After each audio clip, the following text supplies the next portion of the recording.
Snake! I got a snake over here. Hey guys, man, I got a huge cavern in here. The python hunters push deeper into the Everglades. If there's not a python in here, I don't know jack about pythons. But they come up empty-handed. Not today. The colder the weather gets, the more I want to get out of here. I got a buddy in the tropical island of Puerto Rico. So they head south to Puerto Rico. Got him. Wow. And hit the jackpot. Guys, I got my hands on the endangered Puerto Rican boa. Invasive reptiles threaten Florida's wetlands. Iguanas, Nile monitors, and the most notorious of all, the giant Burmese python. Snake. Snake. Burm right there. You got him? Oh, yeah. Now 3 men join forces to defend the Everglades. Biologist Sean Heflick. He's been chasing, breeding, and collecting reptiles his entire life. I've never been afraid of snakes. Exotic reptile breeder and cop Greg Graziani. He knows his pythons inside and out. I got my first Burmese python when I was 12 years old. And python breeding pro Michael Cole. He sold his designer color mutations for as much as $25,000. I've learned about reptiles the hard way. It was a passion. They are the Python Hunters. Back just a hair. No, right, yeah, right there. Hold it on there. Okay, they're coming in and going. They're going underneath. That rock there. He's out of I got a focus. bunch buzzing all over my freaking head. You're okay. They're not landing on you. They're going around you. You're not down here in the middle of them. That's their The guys are looking for Burmese pythons in a burrow chock full of bees. There you go. All right, that's not a worker coming at you. Cold-blooded reptiles use this kind of space to conserve heat and survive Florida's current deep freeze. Hey, boys, what are you doing? We've heard how bad worldwide the honeybee population is. Thought this would be pretty cool to check out. Oh, okay, little bear and junior bear? I know you're really just looking for honey? So how about we go actually find some snakes before they start calling us the bee hunters? Yeah, why don't we go hunt snakes so Crybaby Pea Pants over there doesn't give us a hard time. Crybaby pea pants? Yeah. Did you learn that from Lane? Actually, that's a law enforcement term. I first heard that sergeant would use that when guys would cry about their schedule. There you go. It's a law enforcement term. But I'm just gonna go hunt snakes. All right, Crybaby Pea Pants. Burmese python captures are on the decline. The guys blame an early and colder than usual winter for the snake's retreat. You know, I know if there's just one out there, we gotta find it. They suspect surviving snakes may be moving closer to residential areas. People attract rodents, and debris provides protection and cover. Look at this piece of metal right here in the sun. Yep. 110, 113, I mean, depending on where you're at on that metal. So people and their trash are actually creating a micro-refugia to help these animals survive. And we're trying to get rid of them, and people's trash is helping them. So I take it you've looked that word up. No, I haven't, but it sounds so good. We'll use it anyway. Microrefugia are favorable climates that exist within unfavorable ones. This hot piece of sheet metal creates a microclimate, perfect for a thermal-regulating snake. Not today. Look at this cavity. Some of these are deep. There are things using these cavities. They're clean. You still running temperatures over there, Greg? This rock over here at 84, 84.2 over here in the sun. And in that cavern over there, I had like 47 degrees. So within 10 yards, we go from 84 to 47. That's why these animals can survive, because they move to the areas they need to. Burmese pythons come from the tropics, where temperatures reach 34 degrees and rarely fall below 20. With South Florida feeling more like the South Pole, Burms are in a world of trouble. A barometric change in pressure a lot of times signals a cold front moving through that indigenous animals will go, oh, and they move to find cover. For tropical species, those changes not only don't cue them to move for cover, A lot of times they cue them for a reproductive event. Yeah, now you got a male that's left his burrow and he's headed out looking for females, and you know he could go a couple miles looking for the right girl. Yeah, he goes looking for a female and he's gonna get way out away from, you know, the cover that he's used to. I do have to disagree with Mike on one thing. He's not looking for the right girl. He's looking for Any girl. More searching turns up nothing. So the python hunters target the next site on their to-do list. Why don't we head over to the farm field? Sounds like a plan to me. Farmers in Florida spray their fields to protect their crops during hard freezes. Look, they got the big water guns out. Oh, yeah. As long as you get the water to sit on the leaves, It creates an insulation. that way the wind can't come through. That's what really does the serious damage. You know how much pressure that is right there? That doesn't knock you down.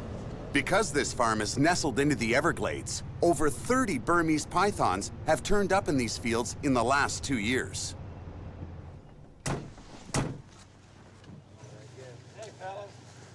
How you guys doing? We heard that you guys found a swatch where you think the snake's going through. Was either a rather large python or a drunk on a bicycle. And Either's fun. you're right. Fun and game. And if it was a drunk on a bicycle, because we researched it, we trailed it, he didn't fall off. There's no marks on either side. So we come to the conclusion it's a rather large python. Can you head us in that direction? I know you guys are busy today, but... We can tell you where it is, but I do have a lot to do, but I'll get you out there. I'll tell you where it was. There's a pothole, and I know you remember seeing it, a hammock pothole. Yep, right. That's where he's living. It hasn't been disturbed in years and years, and that's where that joker slithers in and out of. Now, one of these days, we ought to go out there, burn that pothole, and get around it, and we're gonna see some pythons come out. Yep. Yeah, let's go check it out. Let's let these guys get back to work. Yeah, Larry?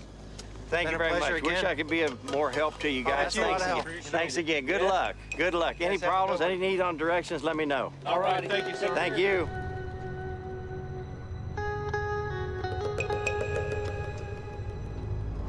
That's it right there. Oh, I see that, yeah.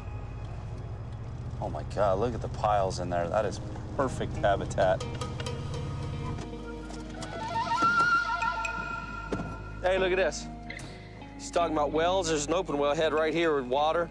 Yeah. You know, a decent-sized python just hang his head down in there and get as much water as he wanted. And that water's 72 degrees. That's a lot warmer than it's gonna be tonight. Tell you what, why don't we check the perimeter for any tracks going in or out before we dive into this thicket right here.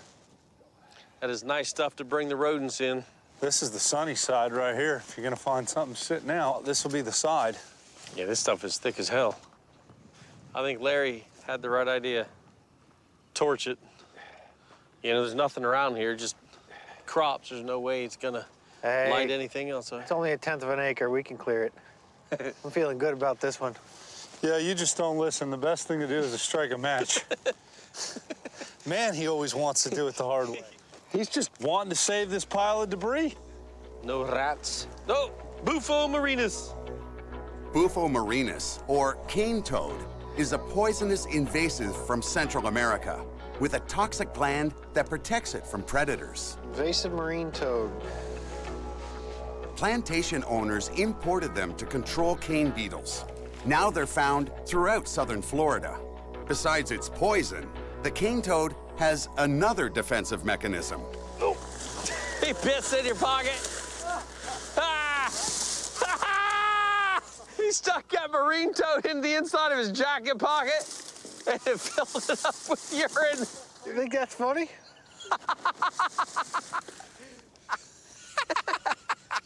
That's great. What the hell are you doing? I didn't bring a bag with me.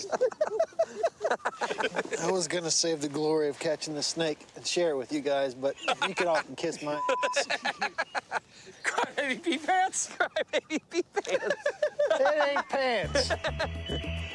The guys push into the brush to see what else they can find. Be very careful, because when you're going up and over this, it's a lot of coral rock with a lot of debris piled up. Yeah, it's a mess, man. Ah! Holy crap. Hey, you guys all right over there? Yeah, I'm kind of stuck. What? I'm a little stuck. Are you serious? Can you get out? You all right? I'm working on it. God dang it. Oh, yeah, Mikey. I think we can cover this. I can't even see anything. Hey, guys, man, I got a huge cavern in here. Come on, you wusses. I'm stuck upside down in this stuff. Hey, what's the matter, son? You can't keep up. Michael's here. I found myself in a bit of a predicament. Come on, man. Come here. Push me this up. Check this out over here.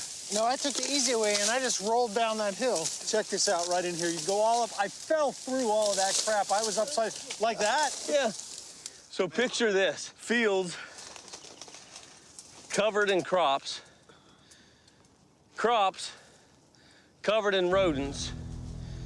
And you have an island paradise with cover, food. There's water over there in a basin, and nobody messes with you. He said there might even be a well in here. More than likely, when they first started doing this, all these big coral rocks dug up, they probably dug that out to get to the water. This probably started as the well to feed all this stuff. I'm gonna tell you right now, if there's not a python in here, I don't know jack about pythons. Michael's bought a new powerboat. Now the guys can go faster and deeper into the Everglades to search for pythons. One of the coolest things about this boat is we can maneuver through these waterways like the Burms do, getting from island to island. Work for you? Works perfect for me. The Everglades, 600,000 hectares, home to more than 50 kinds of reptiles. But the apex predator is the American alligator. Suddenly, it finds itself competing with the Burmese python, formidable predators that eat birds, rodents, and other mammals, almost anything they can swallow. Because they're excellent swimmers, this huge wetland offers pythons a billion places to hide. They look like some good open spots up there for basking in this cold weather. Yeah. There's a big tree over there. It's probably a good island. Start there and work our way back. That gives us a focal point to start at next time to go that way. Good deal. If we decide to bring Sean back. I mean when. I mean when. It's like a pretty decent area. There looks like a good spot right there. This is some good cover here. Yeah, if we're gonna find anything today. This looks like a really good spot. It's thick, that's for sure. Good to go? Good to go, man.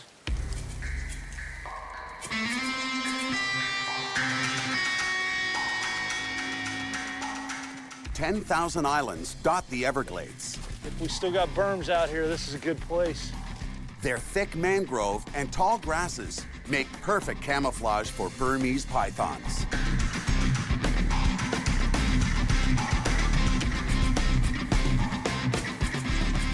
This stuff is thick. It's nasty. This is that needle in a haystack, which makes it so difficult for us to get these berms out of the Everglades because of terrain like this. I mean, you're standing 3 feet away from me, I can barely see you through the brush. I've never heard you complain about not being able to see me before. So maybe we can find some rocks where these guys can get up and bask. Sounds good. They're searching for an open patch of sunlight where a cold-blooded reptile can recharge its energy reserves. Snake! I got a snake over here. What you got? Coming. Coming through. Not a berm. No, not a berm. What do you got? You're sitting up and look at this. Holy cow. It's a rough green snake. Rough green. That's an awesome find. He's healthy, too. The rough green is also called the grass snake. It eats insects and can grow to about 1 meter. Although common throughout the southeastern U.S., the South Florida rough greens are in decline for unknown reasons. You know, the neat thing about those, you can see the pupil, the round pupil in the eye so well with that species. It makes it so easy to identify as a non-venomous North American species. Look at this. You want to talk about something that blends in here? Check this out. Look at that. I mean, you can't even Hey, you'll lose him in a heartbeat. His head's way over here. If you want to talk about camouflage, it doesn't get any better than that. No. And this type of growth. Yeah, look at what he's doing. He's shaking. Yeah, back and forth. It's a camouflage mechanism to appear to be just like the leaves. Chameleons do the same thing when they rock. Yep, when the wind Walk blows. up and down. Yep, they think. Yeah. Yep, there he's doing it again. He's yawning. He's yawning. It's so cool when they do that. You know, Greg, I would so much rather find snakes like this that belong here, that we can photograph and pick up and look at and let go on their way than berms. So much better. I totally agree. All right, man. Good catch. All right, let's Head go this find way. something bigger. So where's this big boy you got while I was gone? Right there. Holy cow. Back at Sean's reptile sanctuary, this giant African sulcata tortoise is finding refuge. He is a machine. He's a beast. Look at that thing. Napoleon, I think you better find somewhere to hide, brother. Hey. So, they just found this? Where'd they get this? Come here, buddy. Somebody didn't want it anymore. It was at the shelter. Oh, so they just turned it in. Mm-hmm. He's a big animal. People don't understand. Look at the size of that beast. He's well over 100 pounds. Uh-huh. It's got to be. These tortoises make their home in the dry sub-Saharan region of Africa. This winter's cold isn't making it any easier to take care of them. They're calling for in a couple of days the low to be 25 degrees. Yeah. It's gonna be a long winter. Yeah, unfortunately. Maybe it'll snow here for once. Caring for the growing collection of reptiles at Sean's sanctuary puts a strain on Jen and Thorne. You're okay. You're okay. There you go. They could use some extra help when Sean's away, so he's interviewing a candidate for the job. He's Argentine black and white. It's a good-looking tegu. His name is Cade. Yeah, I've got a lot of big monitors now as well, but most people don't realize that they need to set him up in a big cage like that. Mm-hmm. Can we get him out? Definitely. Is it a he or Sean's at Tara's house to assess how well she cares for her own reptiles. Look at you. You're handsome. Look at that tongue. I have the female jungle boa, and her name is Big Mama. Big Mama. She's hungry. Oh, yeah? So she's a little bit aggressive right A little now. feisty. You mind if I get her out? Fine with me. As long as I do it. You, but she's been striking a lot. Yeah. Yeah, I'm not food. Big Mama's up for adoption because of her aggressive behavior. In captivity, she could grow to over 4 meters, a potential danger for an inexperienced owner. You're all right, aren't you? Oh, don't smell any rats, do you? No, you should just took a drink of water. Whoops, sorry about that. She had a throat full of water. Yeah, she did. Just pulled her out of her water bowl. Oh, yeah. This is my reptile room. Roughly 1 million Americans own exotic reptiles, so Tara's not alone. But the variety in her collection tells Sean that she's more than just an amateur hobbyist. Over here, I have a Mali Euromastics in Oh, here. yeah, I love these things.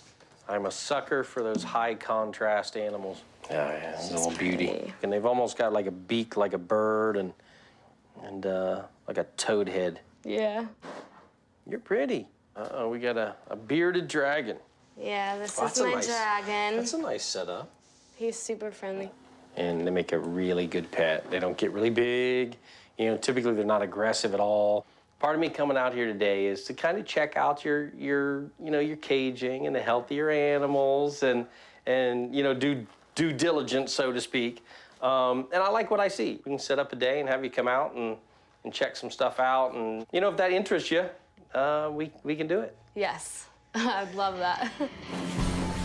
Meanwhile, the other python hunters haven't given up finding a berm. Michael's new python chaser is just the thing to navigate the Everglades' 2,250 kilometers of canals. There's a couple of places to dock right in here.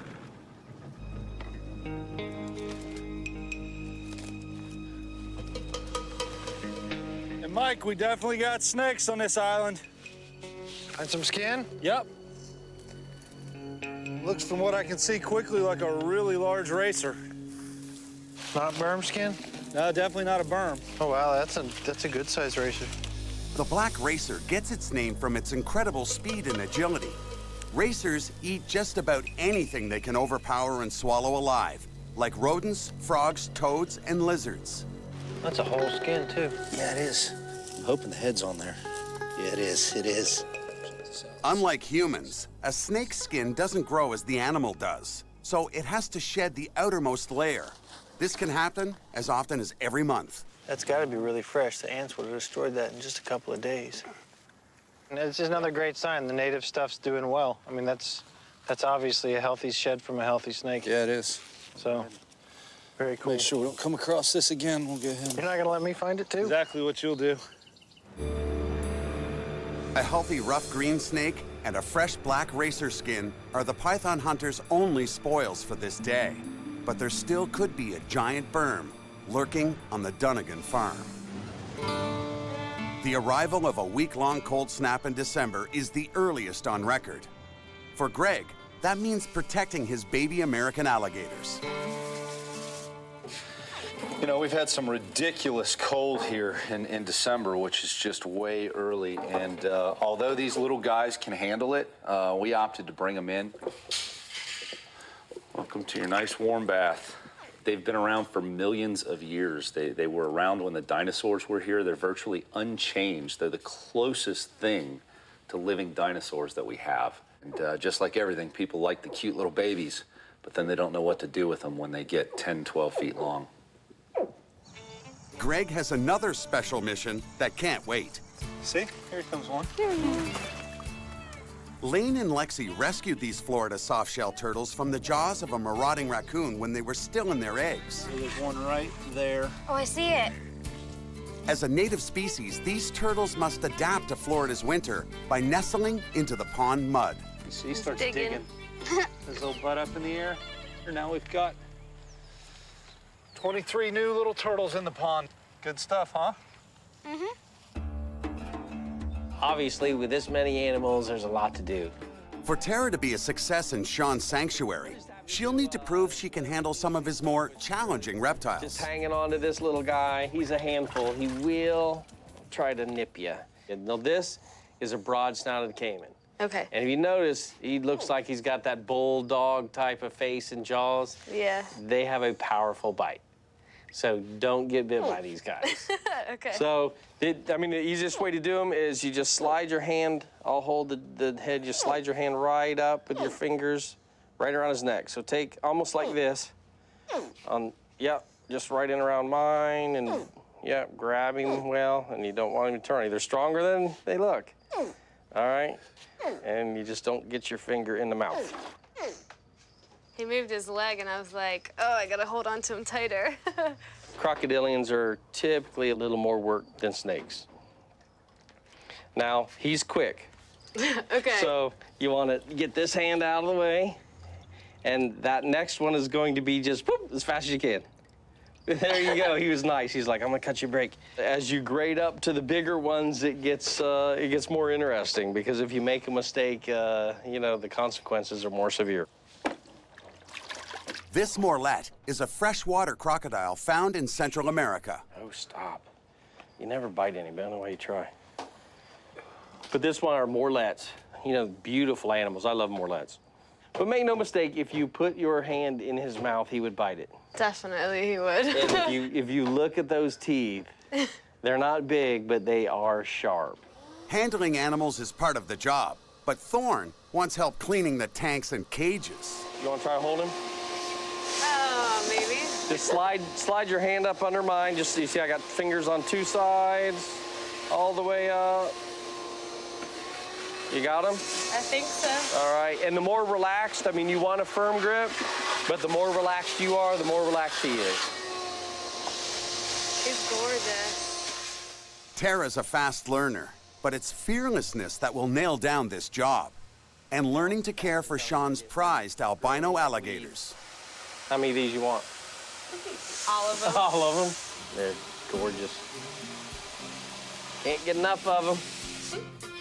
You think you want to work, put some time in here and with different animals?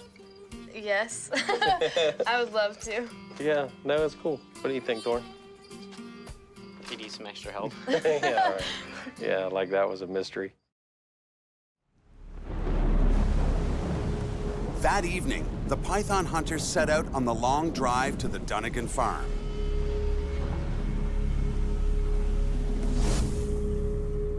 In the morning, they arrive planning to smoke out a large berm hiding in thick vegetation.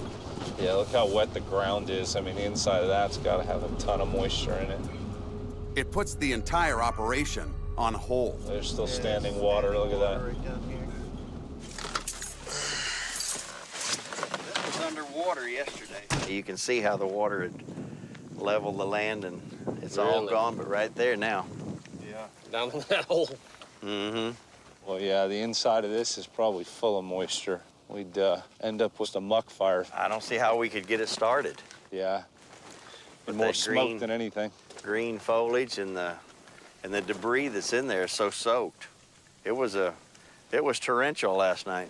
And in the center, there's actually water and cattails. It's a deep, very, very natural, but deep hole. Yeah, we've crawled through it. Yeah, We were in growth on top, we went to walk across and literally fell in up to our shoulders before we found the rocks and the actual bottom of it. Really? So, yeah, we've been right in the center of that. Like I said, when you get in there, it looks a whole lot bigger inside because you're fighting for every inch you need. Farmers in the past that farmed this land years ago, if the rocks come up and they're too big for the tractors and the equipment to go over, they send a crew through and pick them up, and they put them in that hole. So there's a pile of them in there. Yes, yes. Of really large coral rocks, which make great refuges for these snakes to get into. I know you guys are going to burn, you need to get rid of this pile and this debris. If you guys could just give us a holler, when it is dry enough. If you are going to burn it, we'd like to come out here, stand We'll on the make perimeter you that and see if promise. anything's out. That's a promise. You'll be notified in plenty of time so you can get on down here and watch them run. Outstanding. All right. Appreciate it. Thank you, guys. All right. Thank you. You guys take care. Take care. Good luck. Look at this. It's so wet outside. I hear the inside of that's going to be a nightmare. With no chance this site will dry up soon, the guys take this latest setback as an omen. It's time for a change of scenery. The colder the weather gets, the more I want to get out of here. I want to go somewhere where we can find live stuff. All right.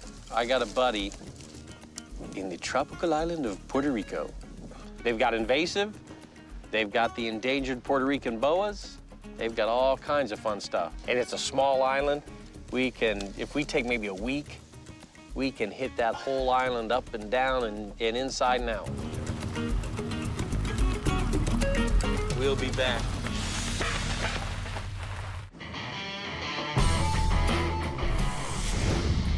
Puerto Rico is only a 2-hour flight from Miami. But Sean's the only python hunter who's set foot here before. Rico, here we come, baby. Oh, yeah.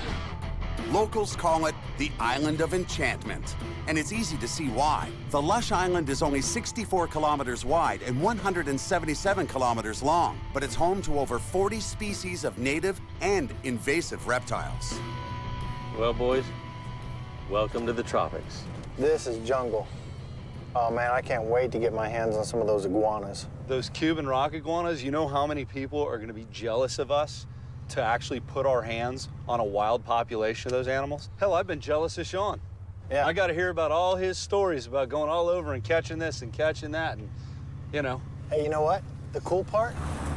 Finally, we'll be able to substantiate some of his stories if we have some good ones from here. Yeah, we can see if they're actually true or not. To see everything on their wish list, the guys have teamed up with an expert guide. About freaking time you got here. Ivan Alfonso is Michael's vet in Florida, but he was raised in Puerto Rico and knows all of its reptile hotspots. There's gonna be quite a few adventures here. It's gonna be quite interesting. We're gonna be visiting not only invasive species, but also native species. Because, I also want you guys to take a look of, what we have here, that it's endemic here, that these invasives can be displacing. You got a lot to live up to. I know. We get told by people all the time, I'm going to take you and we're going to find this. I know. How confident are you? 100% confident I can deliver. All right.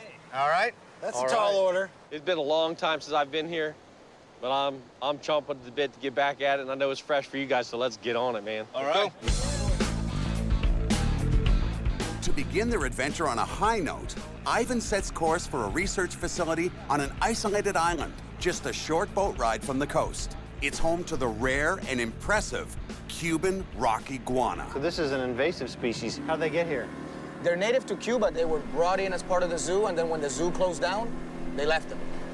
Technically, they left them to die, but they can thrive here. Actually, the habitat here is more conducive for these lizards than in Cuba, because in Cuba they've got all the natural predators there. They've got Cuban crocodiles, American crocodiles. You've got all the other wildlife on Cuba. So here, they've got the same tropical environment. It's more of a sanctuary for them. Exactly. Do you have dibs on first catch because you're Puerto Rican, or is every man for himself? I mean, even if I tell you yes, I know you're gonna try to get first dibs no matter what. What are you talking about? Oh, I watched the show. So, you gotta remember though that these guys are gonna be more powerful than a green iguana. Already a few over there. They'll scratch, they'll bite, they'll hit with the tail. They are powerful. All right, guys, let's get a game plan here. We're coming up. I tell you what I'd like to do with these guys. Walk around. Let's just walk and see what their demeanor is, and just see how close we can get, and let's get a lay of the land here. Oh man, look at this big monster male. Oh yeah. You already saw? He's old. There's another one there. Look at that. Yeah. Go for it. Yeah, you can grab Oh, those. these are gonna be these are like gonna be cool. taking candy. Look at this little one right here. From a baby. Greg, behind you is a little one. Gotta soak up that sun, get that vitamin D synthesis going on. Look at the size of this one. It's a big one right You know, there. you've got 3, 4 of them up at the base of that. You wanna? So If they go in there. This isn't like catching berms in the Everglades where we're gonna run around for 2 or 3 days between each snake we find. I've been telling you for a while. You guys need to come here. Yeah, I You're mean, gonna this love is, it. at best, this is the you're gonna be able to reach down and capture these by hand. yeah, this is crazy. This is, I mean, Little ones they're there. the little ones, they're just everywhere, man. This being a herbivore lizard, people don't see it as a pest. Like when you were with all those iguanas and everything right in there, it really hasn't been creating a problem. Should it be something, a predator or a carnivore, then you would be having some major issues and people having a problem with it. But these iguanas have been here for as long as I remember. Here, look big at one that. way up there. Look at that one right there. Wow. That's the difference between here and Florida too. There's never gonna be a freezing cold snap which would wipe these things out. The Cuban rock iguana is a threatened species in its native homeland. Yet here on this protected island, free of hunters and natural predators, it thrives on the abundant food and tropical heat. That's a big one. It's a good sized animal. Look at this ridge right here. Wow, look at that. Look at that ridge. Now that's a scene right there. Wow. 1, 2, 3, impressive. 4, 5, 6, 7, 8, 9, 10, 11, 12, 13, 14, 15, 16. There got to be 500 on this island at least. And it's funny, it's like you... Even though they were intentionally released and are technically invasive reptiles here, Puerto Rican authorities see no reason to exterminate this vulnerable species. No, the giant one. Yeah, pretty big one. This native to Puerto Rico is often mistaken for a chameleon because it changes color. But Sean knows what he's working with. This is a Puerto Rican earring. Oh, yeah. Oh, There you go, brother. You're a handsome devil there. This, Ivan. Yep. This is one of the old cages from the zoo, isn't it? Yep. This could very well be the cage, with its proximity to the mangrove and that they house these cyclura in. I mean, this is a critically endangered species. If the native range were wiped out, there's almost enough animal to start the population back up. This is an excellent reservoir for the species. There's always the possibility, should the animal become extinct, you can actually relocate some of these iguanas. Let's go catch some lizards, get some equipment, and have at it. They're just cruising along the building. The great thing about these, and we said it before, they've used these for old dinosaur movies and that. They just, you know, make them look like they're... Right in front of you, Michael. That's perfect. Hold on, I'll run it back to you, Sean. Here we go. Watch him go on that. Take this Wow, side. that one is perfect.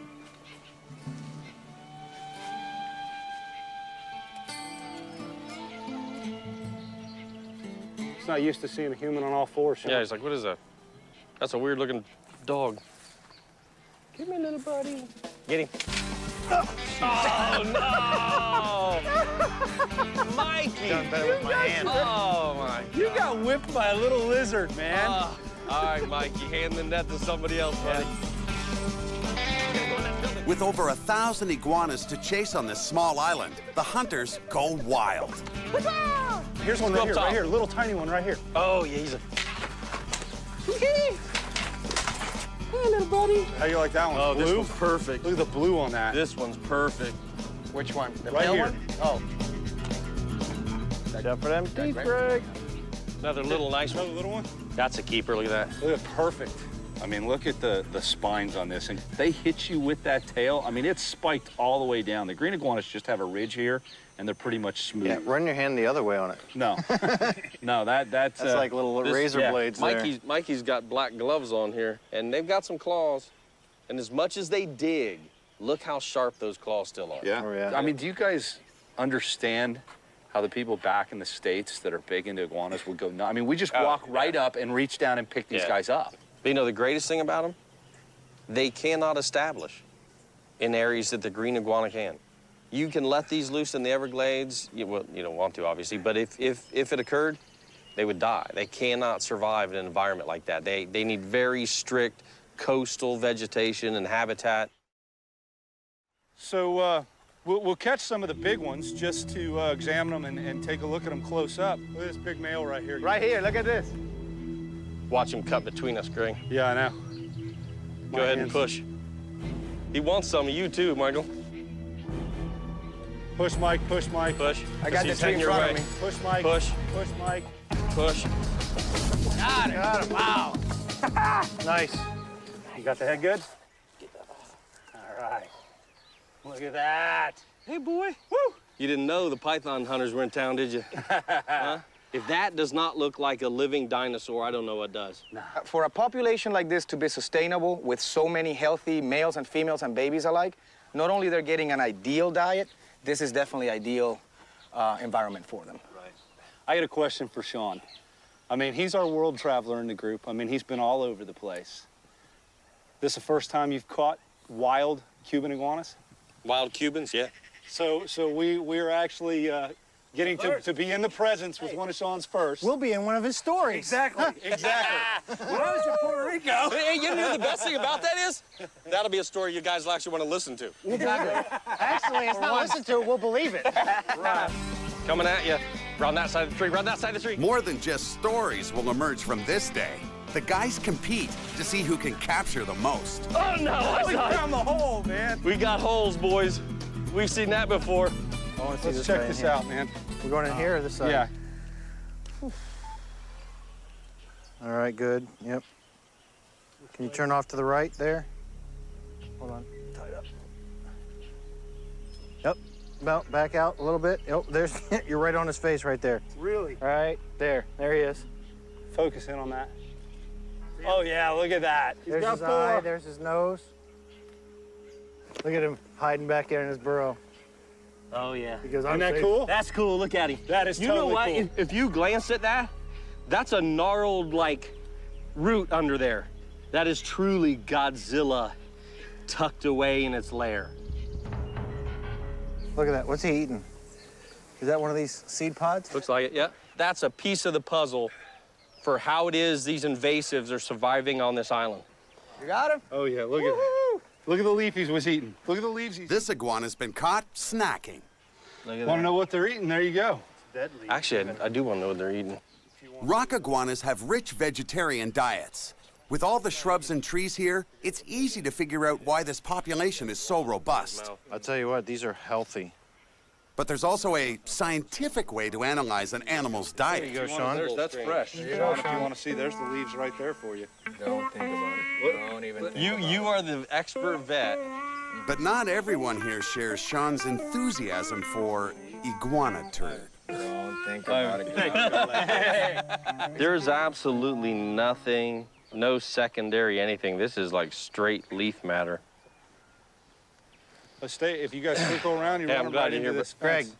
bag. What? How can he be a vet and be so let's squeamish? Being a vet has nothing to do with Get a being, picture of this. you know, white. Step over here. Good back. That has nothing to do with being a vet.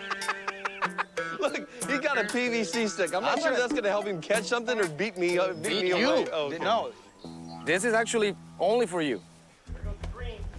This little island also has the same species of invasive green iguanas the guys hunt back in Florida. Over on Puerto Rico's mainland, they've become a similar overpopulated nuisance. Hey guys, we captured a ton of green iguanas. I mean, the only reason for trying to get one now is I'd like to compare it side by side to a Cuban. Michael, can you get I don't know if you can get back in there. Where is he? Right in there in that hole, right 4 behind feet that off the log. ground? If you go up that, maybe running back to us. Without falling, Mike. You're gonna run about 25 Cubans back to us as well. Break a leg. All right, he's curving back to our right. Oh. Wait. All right. There you go, dug right into the, look at what those, he couldn't have posed that better. Look at that. Now we gotta grab up a Cuban. I wanna see one of these guys side by side. That should be easy. Yeah, right. Good way to run them in, man. Round up a Cuban. Mike. Good job, Mikey. Whoa. There you go. Look at that. Look at the size of the heads. I mean, the heads on these two animals. You know, these are both, this is kind of a subadult, but this is a full adult. Look at the bite pressure, the jowls on this thing. That is a nice muscle right there that ties into the sagittal crest on the skull. It's kind of a bony ridge. And then you've got all this nice jowl musculature down here. That thing would give you a hurting. That is just a powerful, powerful mouth. Look at the difference in the tips of these claws. The green iguana claw on this side right here has a hook in it designed to hook in the bark of trees and climbing. This animal here spends more time on the rocks and ground and wears those claws down. Digging. So yeah, digging. They're diggers. When these guys are just much more prehistoric than green iguanas. Oh, they are. So they're using... Look at the eyes. It's even like a different shape. Oh, that's close. Yeah. Oh, yeah. Too close. That was going to be some tendons going there. You were fixing to lose a tendon or two. Yeah. All right, you want to play around? Is that how you want to play around? You want a picture of the Wait a minute. Get in here. No. Oh, you don't have a lizard? Go catch one. Go catch one. Hey, we got all day. Come on, buddy. This is going to be a while. Come on, Mikey. Catch a little one. Hey, we got a little one in a bag for you, All right, man. he got one. Come on. There we go. All right, the race is on. Here we go. We're going to release him. 1, 2, 3. Yeah, I'm happy we were able to just hop on a plane and head down to Puerto Rico, meet up here with Ivan, and check out some reptiles in a warmer climate. And I can tell you, this is just tip of the iceberg. In Puerto Rico, tourists are often tempted by merchants selling curious keepsakes. Oh my goodness. Yeah, this is all prep stuff. He's prepping this stuff. But the python hunters know some things are better left on the roadside. These two right here are pretty realistic. Realistic, huh? When's the last time you saw a caiman standing up on his hind legs, crossing his hands like that? But clearly, that one's been taught to beg. This is it's kind of weird, really. It's kind of sad, actually. These things are huge. It's like he just glues them together. Yeah, I mean, you can tell. I don't even think those are cleaned out. This one. Look at 2, 3-year-old. So this is legal to do here because these guys are invasives and they want them killed, and, you know. But illegal for anybody that buys them, tourists or anything, to take them home. And I guarantee they don't tell you that when you're dropping your $100 on a mount like this, that when you get to the airport back in the States, they're going to take it from you. You could face fines and probable legal issues yourself. Criminal prosecution. It's an illegal activity. Yeah. Smuggling, technically. This is interesting, guys, but it's kind of disgusting, and I'd much rather see him live and chase him down.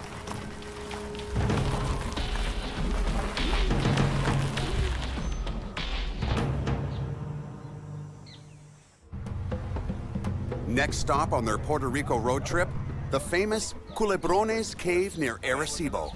How's it going? Sean. I'm Bert. Joining them is Dr. Bert Rivera, a local biologist who will help them get a closer look at the unique creatures that live in the cave. Basically, what we have is a large population of bats, around 300,000 bats in this cave. And the boas come out 300,000. 300,000? I'll be taking you down to the cave, and hopefully we'll see a bunch of boas eating bats tonight. Yeah, that's what we're here for. So 300,000 bats, you're talking about a pretty extensive cave system here. It's about 600 meters. Wow. We have seen boas inside the cave. Okay. And I would expect that if they do feed in adults, they'd have no problem feeding opportunistically on the young that fall from the ceiling. Okay. Oh, this is awesome. Beautiful. I gotta say, man, this is nothing like Florida. Watch the Wasp. The wasp. Hey, Oh. right here. Look, Yeah. look. That's a wasp nest. You bump into that, that's what we call guinea wasps. Little alarm system right here. Alarm system. Okay. They'll really tear you up. Painful. Yeah. Thanks. From here on, the python hunters need to be cautious. Okay, guys, we're almost near the cave. We gotta be a little more quiet because the bats, they spook with loud noises. Now, what is this? So this is the cave. Cool. This is the cave. Oh my God, the bats are already coming out. Look. Oh, wow. Look at this. The bats are out. There are approximately 2,000 caves on the island, but this one is special. Okay, guys, this is the cave. Look at him. Yeah. He's hanging right down. Look at that. Look at, there's a boa. He's hanging. Oh, wow. Look at this. Hanging from a vine is the Puerto Rican boa. It can grow up to 2.5 meters long, although 4-meter specimens have been found. Look at him lower himself down over that ledge. Okay. Armed with special permits from the Puerto Rican government, the guys can't wait to get their hands on such a rare reptile. I got you here. Perfect. Just watch your face. He's not There you aggressive go. at all. All right, you have to go Guys, under I me. got my hands on the endangered Puerto Rican boa. That's beyond magnificent. He's chilly. I'm good. He is cold. Feel it. It doesn't get any better than hanging in a bat cave with a boa. It's not just any boa. This is a boa that very few people on this planet have seen in the wild, let alone had the opportunity to lay their hands on it. This is beyond my expectation. He's taken a few bites in the face, but he looks, I mean, this is a beautifully healthy animal. Guys, I'm gonna put him back on his perch here. This is so cool. Look at this. I feel like the Statue of Liberty. You could stand there for hours like that, couldn't I'm you? telling you. Told you we would see him. You're the man, baby. Carnivorous Puerto Rican boas feed on small mammals, birds, and lizards. But this spoiled snake gorges himself on some of the 300,000 bats that fly past as they exit the cave. Do they actually strike out, or do they wait for a bat to brush them and they're just that quick? They actually wait for something to brush them. They're starting to pick up, aren't they? Yep. Wow. Wow, this is incredible. And tonight, the guys hope to witness the boa feasting. Oh! He got it. Nope. No, missed it. Oh, it just hit him right in the face, didn't it? He's about to nail something. He's got the rap. Shot, you gotta be careful you don't get bitten. Got it. Woo! Yeah. Sweet. The boa hangs by its tail and seizes prey in its jaws. Its backward-facing teeth prevent escape.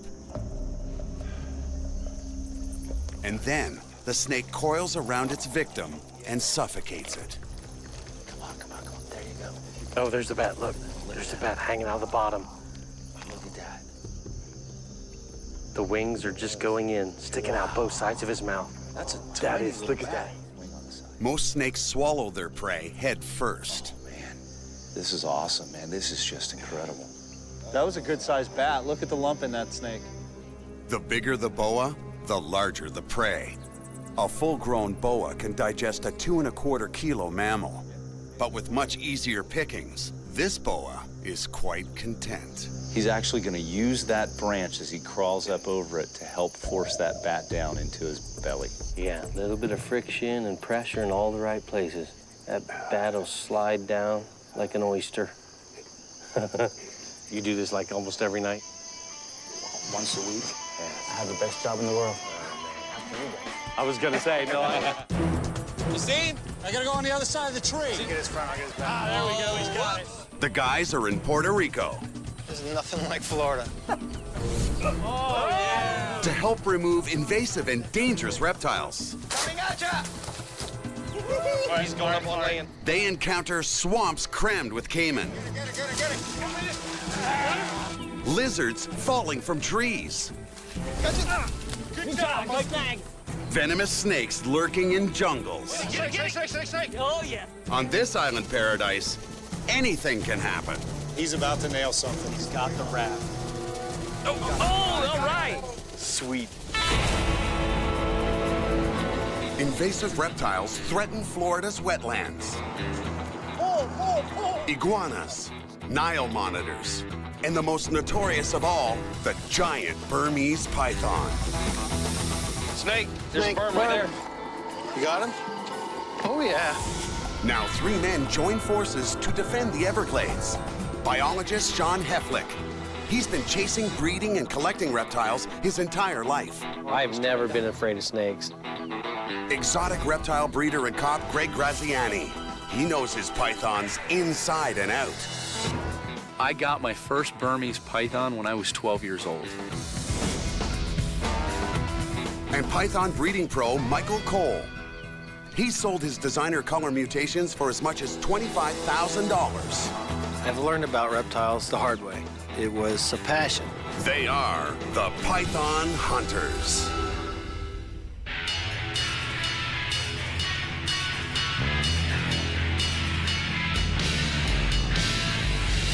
The Python Hunters are in tropical Puerto Rico, keeping their reptile radars sharp. With their expert guide, Ivan Alfonso, they're watching endangered boas snatch bats in midair. All right. Yeah. Sweet. That'll slide down like an oyster. The Culebrones Cave of Arecibo is home to 6 bat species, 300,000 bats in total. Biologist Bert Rivera Marchand is a bat researcher. That's amazing. All right, Bert, we're gonna be setting up this. Yeah, this is the harp trap. We're gonna try to catch a couple of bats here. Take a second. With this trap, the guys can monitor the health and varieties of the bats they catch. Special licenses from the Puerto Rican government allow them to handle any animals they encounter. So we set it up like this, and we just wait. Well, Wait, look at them. Look at them. you got one. There's another one. Oh, wow. Look at the nose on that thing. That is killer. This is a nectar feeding bat. This is an adult male. The brown flower bat feeds on plant nectar, fruit, and insects, and is the most common species in this cave. They hover like a helicopter. I mean, they can actually take off straight up, vertically, hover around and change directions even in mid-flight. Usually hard to catch because of that. What you got there is a nose leaf. It's used to direct the sound it emits to echolocate. Bats emit high-frequency sound waves that rebound off obstacles in their flight path. The returning echoes steer them away from head-on collisions, but can't protect them from the Puerto Rican boa. I just love these little claws, man. Feel that.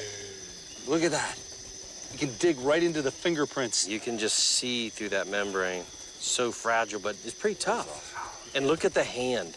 These are the fingers, and this would be the wrist right here with the thumb coming off. There's You've the got forearm. the forearm coming down here. Elbow. It bends up right into the shoulder where the wing goes right into the furry part of the back. Guys, we had 300,000 of these flying past our heads. Yeah, that is incredible. Look at him, he's just tucking up. Boom. Very cool. Right past my face. That is awesome. I'm a reptile lover, but bats are just as cool. These boas are said to bask on that ledge up above in the mornings and that. I'd really like to come back and just explore the boas a little more in the daylight, and also just to go into the cave system. I haven't been in a deep cave since I was a kid, so I'm totally with that. The hunters are impressed with their first venture, and there's more to come. How are you gonna top this? I'm gonna certainly try. You'll see. Let's black this place out.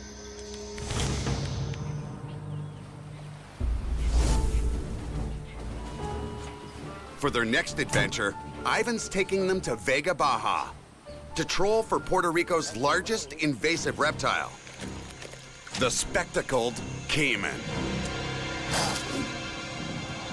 I think Mike and I are gonna just take a back seat on this and just let you and Greg get maimed. No, wait a minute. No. Hey. I'm gonna watch and learn, and then I'm jumping one. Hey. Caiman are dangerous animals and need to be handled with great care. The guys hope to catch a few tonight and put a dent in this local problem. If we catch a large caiman, you have to follow directions. So the guy dealing with the caiman is the guy in charge on each scene, so you don't have to figure out, well, who's in charge. Caiman are nocturnal hunters, so the guys head out at sunset. It's rumored drug dealers filled this swamp with caiman to keep visitors off their territory. Whatever the reason, they're here and they'll eat anything they can swallow. About 15 minutes, we should be good. During the day, the caiman's brown eyes, camouflage scaly skin, and bony forehead ridge make them virtually invisible.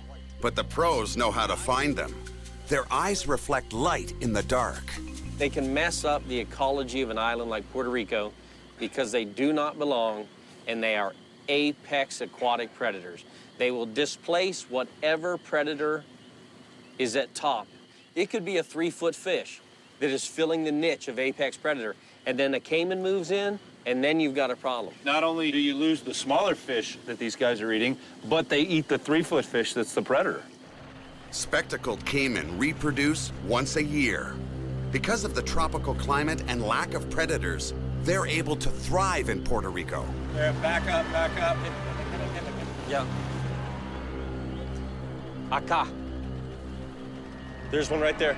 Acá, acá, acá. Right there, right there, Right there. Get your light on it. Get your light on it. Slow, slow. Right there. Get it. Get it. Got it.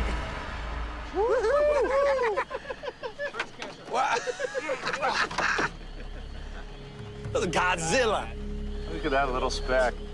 This is the menace of Tortuguero. Don't say it like that. That just sounds horrible. That one's not very big, but they grow up to be big, and they do a lot of destruction around here.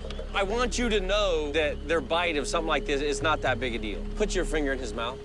He's not even trying to bite. So when you go to snag him, there's no worries. You know, these guys get a reputation of just being like man-eaters and super aggressive and everything, but I mean, I'm just putting my finger right in there and it doesn't seem to be a problem. It's the size, though. Not even that. Spectacled caimans are not known to eat man. They're not known to bother man until man lays their hands on them and does something stupid. That is this year's hatchling, which means, guess what? They're adults out here. They're reproducing, and those are the ones I want. On that note, let's bag this bad boy. I think I got a bag. I want to see you do that with the next one. All right. I don't care what size it is. Yeah, guaranteed no matter what size, it has to go in that same bag. All right, boys. Let's go. Let's get some. The hunt is on. You saw, I think, right up in front of those weeds. Right there, right there, right there, right there. Oh yeah, up under that tree. Cutting through the weeds. Right there. Yep. Right there. Yes, 100%. We lost our angle. Get over here, get over here. There, right there. Slow, slow, slow. Quick, second quick. Get him. Got him. You got it? Yep, Got him? yep. All right, look at that. Yeah, look. Oh, he's bigger than... Look at that. Got the record so far. Oh, God. Yours is 4 inches long, his is 6. My first wild caiman catch. First wild caiman catch right there, baby. All right, let's bag him up. Throw him in the bag. We got bigger fish to fry. You know, them bigger ones are a little smarter. These babies are sitting up for us. Mm-hmm. We got a hatchling and we got a yearling. Now we need a mama.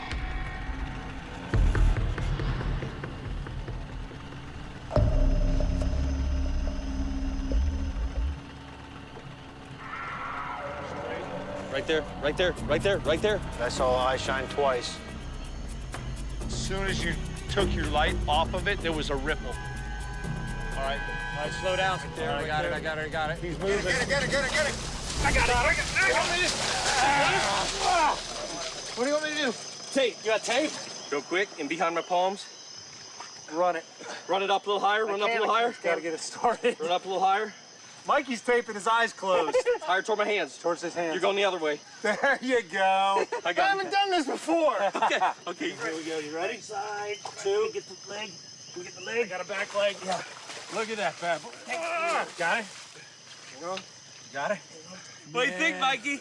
I taped it. Section, give it a finger.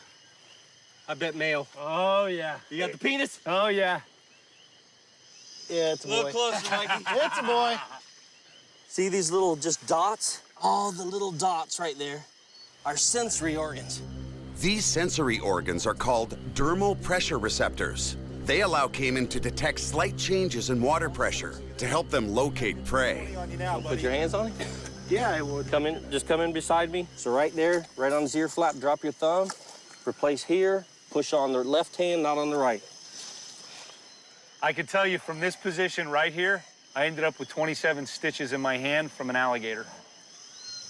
Thanks for that great story while I'm standing here holding an alligator's head. I'm gonna show you something. You see that tooth? I didn't see that before. Taped or not, mouth closed. He'll slash you with that. He will slash your wrist open and you'll bleed out. More than 6 dozen large conical teeth make the caiman's jaw a giant clamp that holds its prey while ripping it to shreds. Well, I'll tell you what, you guys caught him?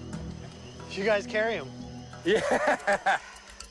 1, 2, 3. When I saw that big male, all ass up on land, I was like, oh yeah, you made a mistake, man. Yeah. Good. Good stuff, guys. Good night. Woo. The next morning, they head out for another hands-on opportunity. Only this one's a little closer to their hearts. We're gonna go rescue somebody from a loose snake. Puerto Rico is jammed with reptiles. And everyone knows the python hunters are in town. So it's not surprising when they get a call about a wildlife emergency. Yeah. We got the whole block out here standing here looking for a snake in the tree. But when the guys arrive, the snake has made its way up a palm tree. Can you see him? That's a big Puerto Rican boa. Yeah. I see him. That's a big animal. That's a big one. It's the dark point off the coconut up there. This is the Puerto Rican boa, and this is a critically endangered species, so if we can remove this animal and relocate it to a place that's not so many people around, then this snake stands a great chance to reproduce in the wild and do what it needs to be so we can keep the species from ever going extinct. I don't know whether they're afraid of snakes or they just want to see what the hell the gringos are doing. They're gonna find a bucket. A bucket? Yeah. Perfect. Find a bucket. Perfect, perfect. That's what we need. As the crowd gathers, Sergeant Atienza, director of the Division of Wildlife Services, arrives. Tienza. Go what's that? Show. We got a big boa. Yeah. And a crowd of people. Everybody is afraid of snakes in Puerto Rico.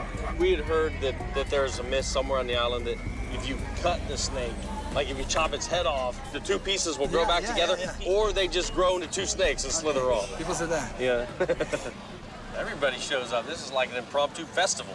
There's a big snake, and we're trying to catch a big snake. There goes that.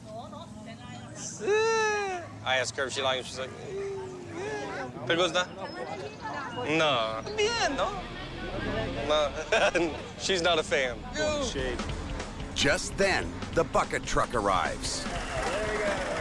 Now we're cooking with gas. And the competition begins. Who's going up in a bucket? 1, 2, 3. Oh, got them both in one shot.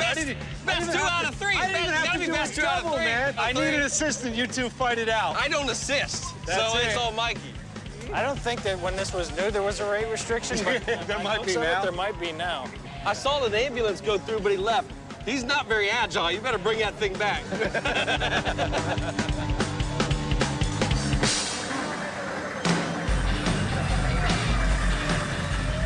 You see? I gotta go on the other side of the tree. Oh, watch the coconut. How much is he charging this family to prune the tree? Can you see him? I got his tail. You got a hold of it? Yeah, I got his tail. All right, he's coming. He's coming. You see him? He's got him. All right, he's coming. He's coming. You see the... Got him! Bring him down. Bring him down. Hand him off. It'll be a bite. Get his front. Ah, there we go. He's got it. Whoops. There we go. Oh, we got him. Ah, got me again. He's fishing just like for the bats. There we go. Same Puerto Rican boa. Inornatus is a species we had in the caves. He's just a bigger animal. Do they know that this boa is found only here in Puerto Rico? Really, instead of being afraid of this, when they see it, they should be honored and mesmerized because there are not very many of these left in the world. Thanks to Atienza and the guys, this scare turns into a show and tell.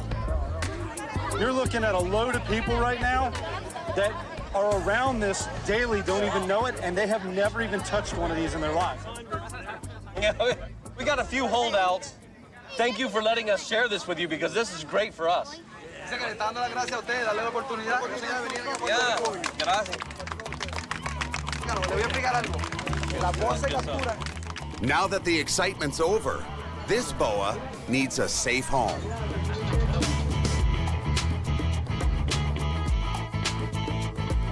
All right, buddy, this is where you belong. Head on up there where you'll be safe. What an honor to be able to release this animal out of a hostile environment in town into a protected forest here in Puerto Rico. It's a great feeling. Awesome, awesome day, man.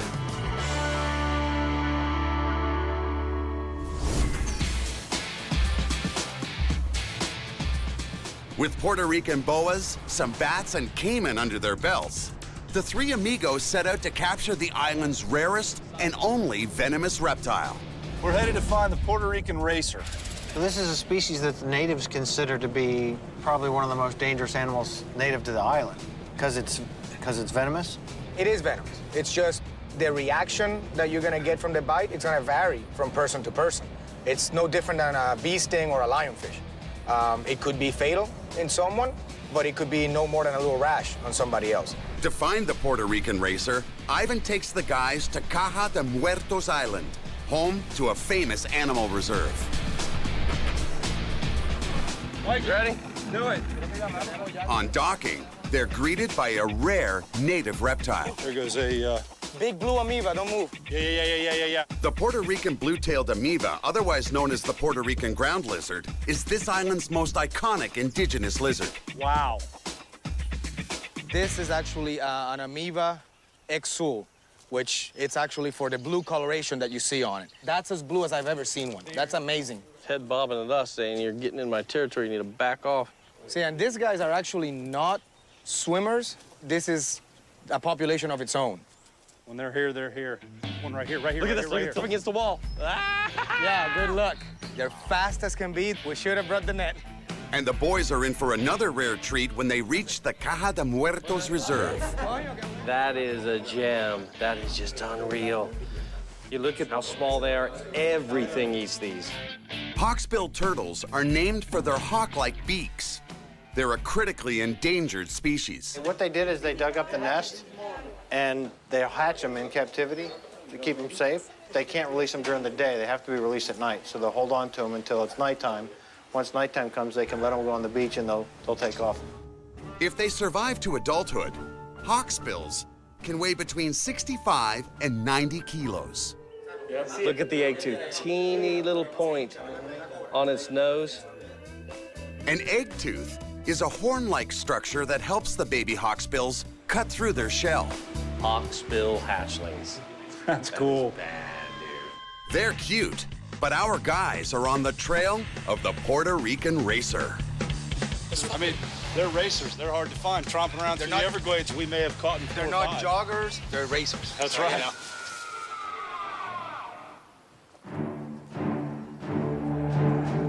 The hunters can't find their elusive Puerto Rican racer. We're almost at the end of our rope. I think some chastising is in order there, guide. Because when we wanted Puerto Rican racers, I wasn't envisioning a teeny little trail surrounded by eye-poking, nipple-piercing, testicle-ripping thorn vegetation. I must have left that detail out? Yeah. This is still prime habitat. Any turn could show a Puerto Rican racer. Ivan and the hunters make it to the caverns at the top of the mountain. Watch out! He's got to pee on something in every episode. But there are no snakes. This should be good habitat for the racer. I mean, it's humid, it's dark, and it's actually perfect to attract insects, which attract anoles, which is the main diet for the racer. But the racers are, so far, still elusive. We have not been able to see one. But Ivan has a backup plan. The guys head west to Mayagüez to hunt for the invasive red-tailed boa, a species they've come across in Florida as well. We came here to catch boas, and if I'm not mistaken, this is part of the racer's range as well, right? We're here, huh?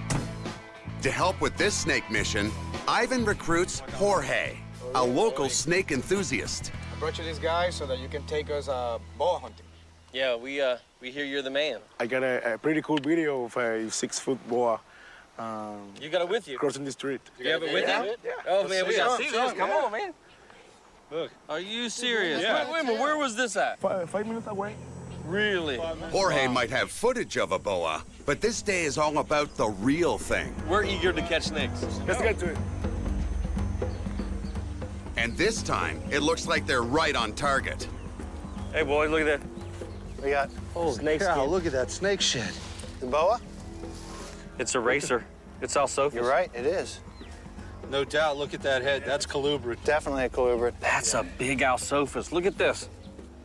Wow, so these things are big. You know, when we come across those, we're gonna have to watch out. Rear fang venomous. That's 4 or 5 feet. 4 or 5 foot long, fast as a devil. Yeah, the literature says 3 feet. Yeah. That's way beyond 3 feet. And he's shed for a reason, so he's bigger now. A shed racer skin is a sure sign the real one can't be far. Some of this La culebra. Snake. Oh, yeah. Look at the eyes. That's what we're looking for. Ivan's the man. That's his boy. Finally. What Look how laid back it is, though. So this is the big, bad, feared, venomous snake of Puerto Rico, huh? Doesn't act at all like the racers we have back in Florida. I mean, the book says they're fast, they're flighty, they're aggressive. Well, there's two subspecies of this snake. There's a coastal one, like probably the one we would have found on that island. They warm up quicker, and they might have more of a flighty response. Sean's been bitten before by these racers, so he knows this particular snake's venom won't harm him. Yeah, well, you might as well give him that finger. That's the one you can't do any much more damage He's to. not biting anybody. Now, is this a protected species? Everything that's native, Okay. native to Puerto Rico, it's actually protected. So you can't export them, you can't do really anything with them except seeing them and releasing them. Cool. He looks like he's had a little run-in right around the neck there. He's got a nick right on the back of this tail here, too. And these guys, they don't have any natural predators, but that doesn't mean they're free of any harm. Just glad we found it. This is all Jorge. That's yours, buddy. That was your sight. I just got overexcited.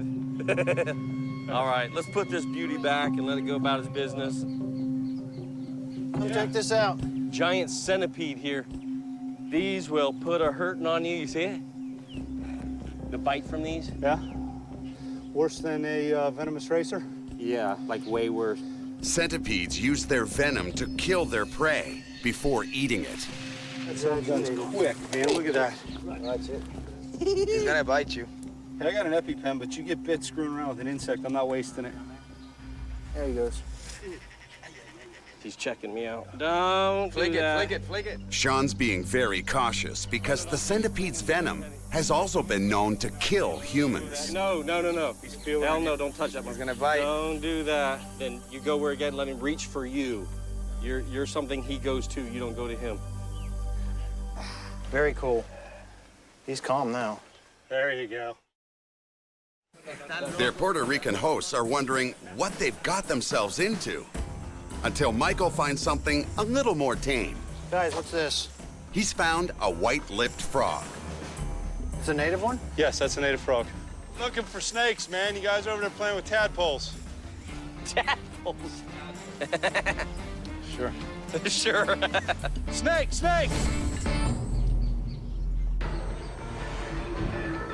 looks like Greg's onto another Puerto Rican racer. He went under, he went under. Oh! Got him, yeah. You all right? Got him. Who caught who? That was the most graceful catch I've ever seen. I sliced my thumb open on that one. These guys are so mellow. Look, he just ate something. Look. Is he trying to spit I don't know up if or he's going to swallow it or spit it. I think he's swallowing. Yeah. Yeah, it's getting farther back. He's Yeah, swallowing. yeah, he's working it down. You know what? We ought to put this guy down and just let him go about his meal. You were disturbing his buffet. There's 2 Puerto Rican racers that belong here. Yeah. And all the trumping we've been doing for hours and hours, no boas. It is rewarding to find the species that are supposed to be here. Yeah. I mean, I know that we came to find the ones that are not, but finding the ones that are supposed to, to me, it's just as rewarding. No, but that's my point. It's not the red-tailed boa they're looking for, but there's no shortage of cool species to catch on this island, including the invasive green iguana. Up on the little table, he's climbed up and he's looking out at Sean. Look up, look up, look up. Hey, buddy. He's coming out. He's coming out this side. ¿Dónde consigo culebra? Oh, wow. He's going out the other side. He's going to come around that boat. He's coming at you. Yeah, he's coming at you. Right at you. Gotcha. I got him. I got him. You guys are crazy. I thought for sure you were going to come out with a few less digits. Wow. You're the man, but guess what? I'm the bigger man. One less exotic breeder. All right, Mike, we got to bag and tag this one, so off you go, buddy. Got him. Let's go get some food, boys. Let's do it. Some people go to restaurants when they're hungry, but not the python hunters. As Ivan leaves for the day, they head back into the jungle. Sean! Yeah. You're always telling us about the grubs you find. Can you eat these? These are it. These are the larvae of a giant beetle. You eat them just like that? You can eat them raw, or you can stew them.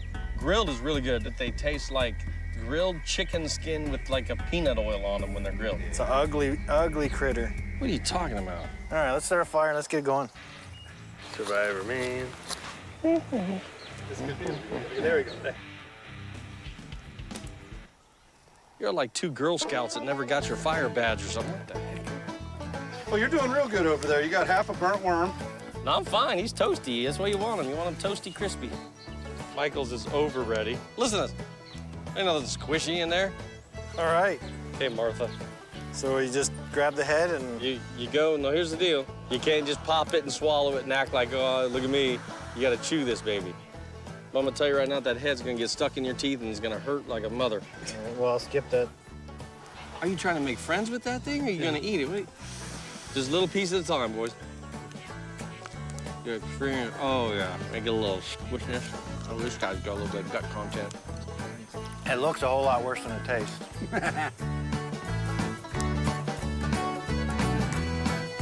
Good. And the outside of it kind of reminds me of the kernel of a popcorn.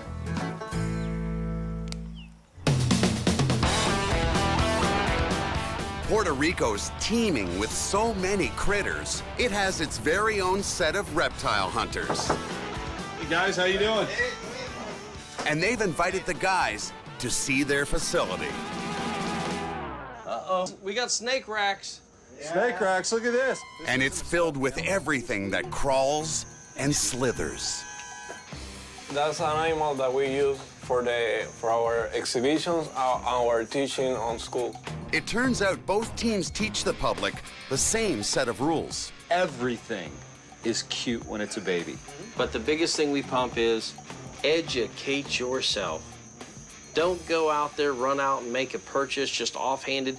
Know how big that animal gets, know how much you're gonna have to buy to feed it, know how big of an enclosure it needs, and know whether it's gonna be potentially dangerous.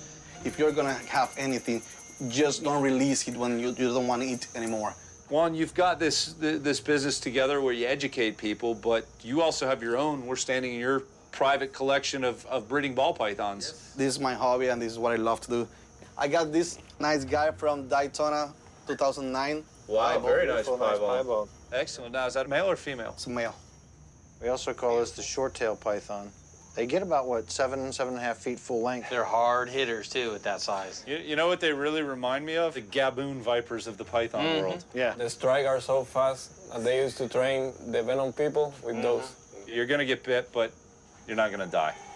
Check this out. This is something we're all real familiar with. Looks familiar, strangely. Doesn't it? Burmese python. While the Burmese in the southern tip of Florida and the Everglades are a problem for us, there's a chance that someday Mother Nature might wipe them out. These guys started breeding population in Puerto Rico.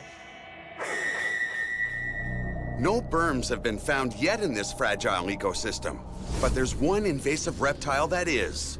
Puerto Rico has a major green iguana infestation. Yep, I'm gonna head out to the car. So the Wands are taking the guys hunting.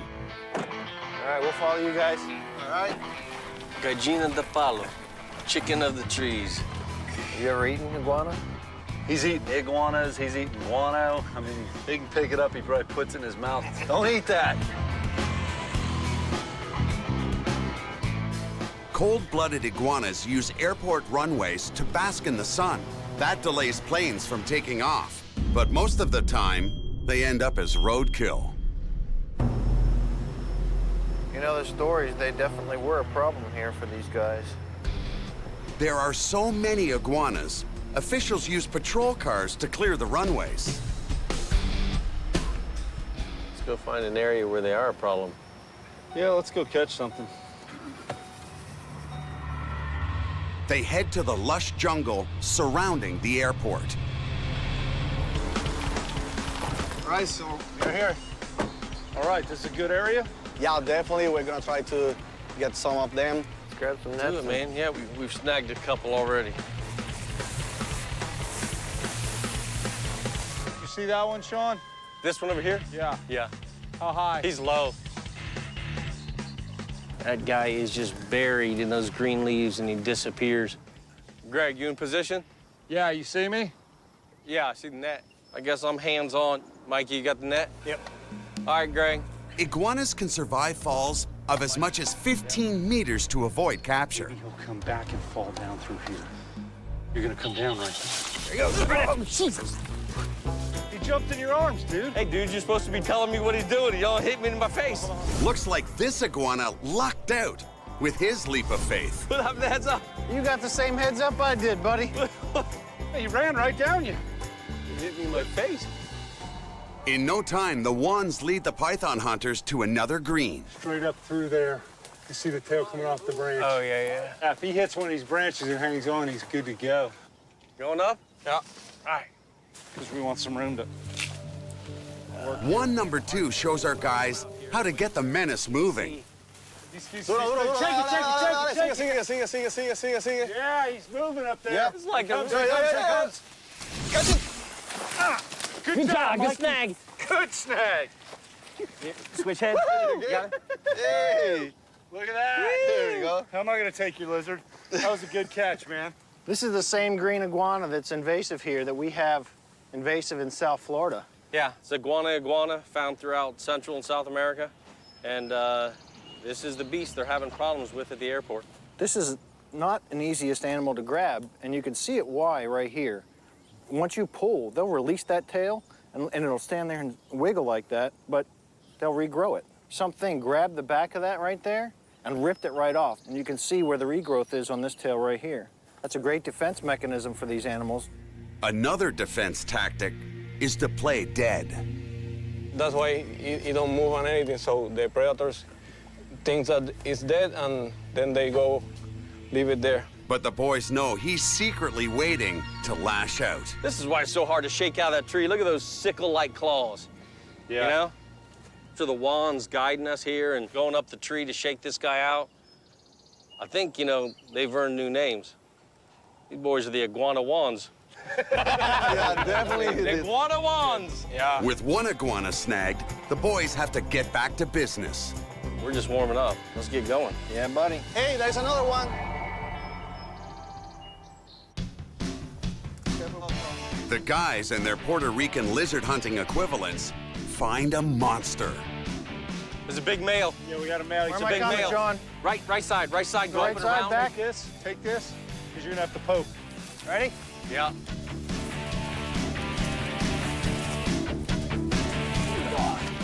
Got him. Got him. Yeah. We all got it. What the hell are we using these damn nets for? Woo! Hey! This guy's pretty feisty. Check this out. He's been wearing the girls out. Look at that callus. This is an adult male. This guy's ready to go. He's a bad boy around here, chasing all the other boys off and getting the girls. He's got a sperm plug. Look at this. A sperm plug is a jelly-like secretion males insert after copulation. It acts much like a chastity belt, blocking other suitors from fertilizing the same female. I'm pushing you that way. Mike, what are you doing? I'm on a... Don't push me. Oh, he pushed me down the hill. You saw it? All fun and games till somebody loses a testicle. Iguana wands. You're doing good. Let's move on.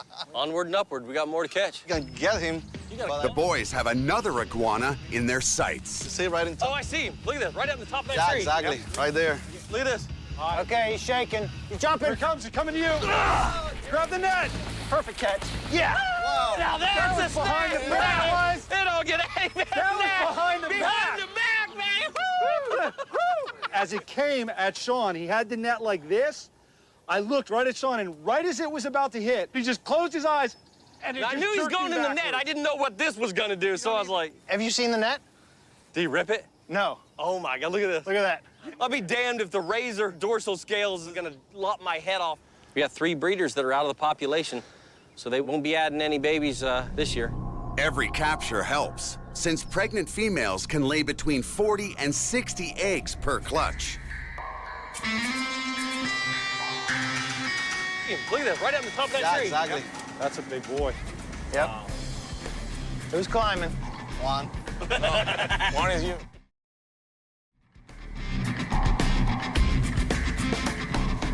He's a huge male.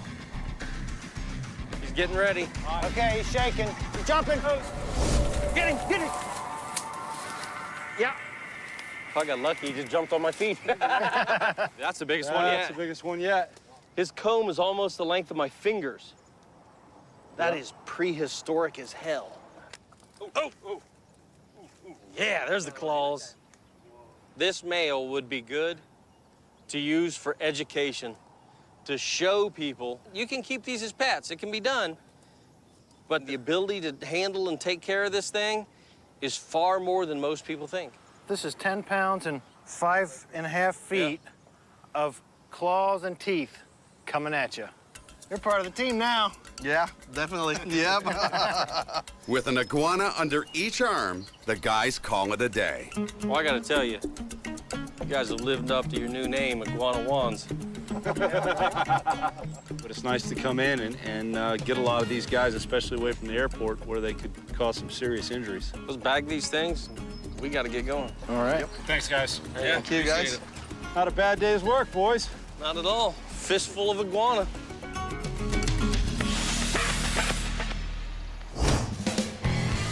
The wilds of Puerto Rico are packed with critters. But some end up confined here. Sergeant Atienza cares for thousands of animals each year. Many are confiscated pets or have been illegally smuggled and trafficked. Where's your mama? It's no surprise some are boas rescued from run-ins with humans. All these boas. So you have a lot of them. I sent 57. Wow. Very. They won't eat bananas, Michael. Hole's very round in I'm that. trying to feed the boas bananas. But Atienza has larger animals in his care as well. We find this croc in a river. It has definitely got Cuban in it. Looks like a Cuban American croc.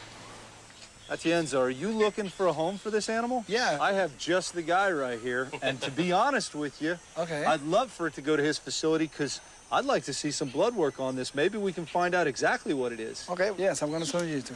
He's tame, right? You can pet him like a puppy dog and... No. No. There seems to be no limit to illegal trafficking. Somebody tried to smuggle a black bear into the country? No, we find this animal in the yard. So it was already in the country? Yeah. It was already here? Yeah. Clearly, there's no way that those people were equipped to have this thing just in their backyard. It just doesn't make sense. The Department of Natural and Environmental Resources spend a lot of money feeding big animals like this one. That's why we're looking for people in the United States that want these animals, and we'll send this animal for free. I've got a lot of contacts in the U.S. zoos and that, so you know, maybe we can put something together and, you know, help everybody out. I'm sure I'm gonna call you. Yeah, Great. no doubt. Gracias por todo, mucho gusto, ¿no? Muchas gracias. Gracias. You're doing a lot of good here. Maybe we can help make things a little better, too. Yeah, I think so. It's been a crazy trip, but it's not over yet.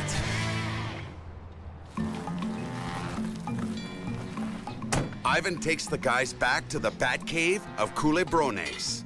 The hunters suspect there's a large bat chamber deep within the cave, and bats attract snakes. I hope we can find those boas laying up on the lip of that cave, basking in the sun, and just, man, explore those caverns in general. The cave in the daytime is a mind-blowing phenomenon. This is our trail, guys, right here. Rain tree, broken twig, that's it. And because the guys have special permits to handle endangered species, they want another close encounter with a bat-eating Puerto Rican boa. Our boa right up there is still there. Look at her. Awesome. Look at that. Again tonight, that snake will drop back down, do what it does. And when it gets too big to use the bats to sustain it, it'll move on to bigger and better things. Hey, Sean, I want that one. Yeah, let's go get that one. Let me put my pack down. Let's do it. Give me the rope. I'm going to tie it off on that big tree up above. Are you out of your mind? We've seen you tie a boat off. We'll tie the rope off. Give me the rope. Why don't you just tie it around my neck and throw me off the... Hey, I always wanted my own show, guys, but... I got to tie my own knot, brother. I'm good with that. That way, if I break my own neck, it's all me. As Sean eases his way toward the boa, Mike takes his position as catcher below. He's tight in there, though. Yeah, he's blowing up. He's got the perfect cover, man. Look at that. Sean's always gentle with reptiles, but sometimes the feeling isn't mutual. Yeah. Yeah, it's biting his finger.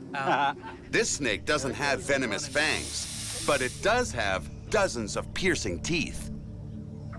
Says, man, I ain't never had a bat. Oh, he got nailed. That's a knuckler right there. All right, you almost got him. There he is. Oh, he's too slick. I gotta... Oh! Yeah, good catch, man. Good catch. Good job. Hey, he's musket. I think I tasted some. This is my actual first Puerto Rican boa catch. That is a gorgeous, gorgeous animal. Awesome. Hey, if you don't get bit by a Puerto Rican boa, you ain't been to Puerto Rico. Hey, don't molest mine. The mouth is jet black inside. I mean, it is awesome, like a mamba. The front, like 4 or 5 teeth are elongated. When they bite into you, you can actually feel those first 4 teeth, top and bottom, kind of hook. Now you know what it feels like to be a bat. Oh, yeah! Look at that. Everybody gets a turn. I'm telling you, if you haven't been bit by a Puerto Rican boa... Oh, hey, brother!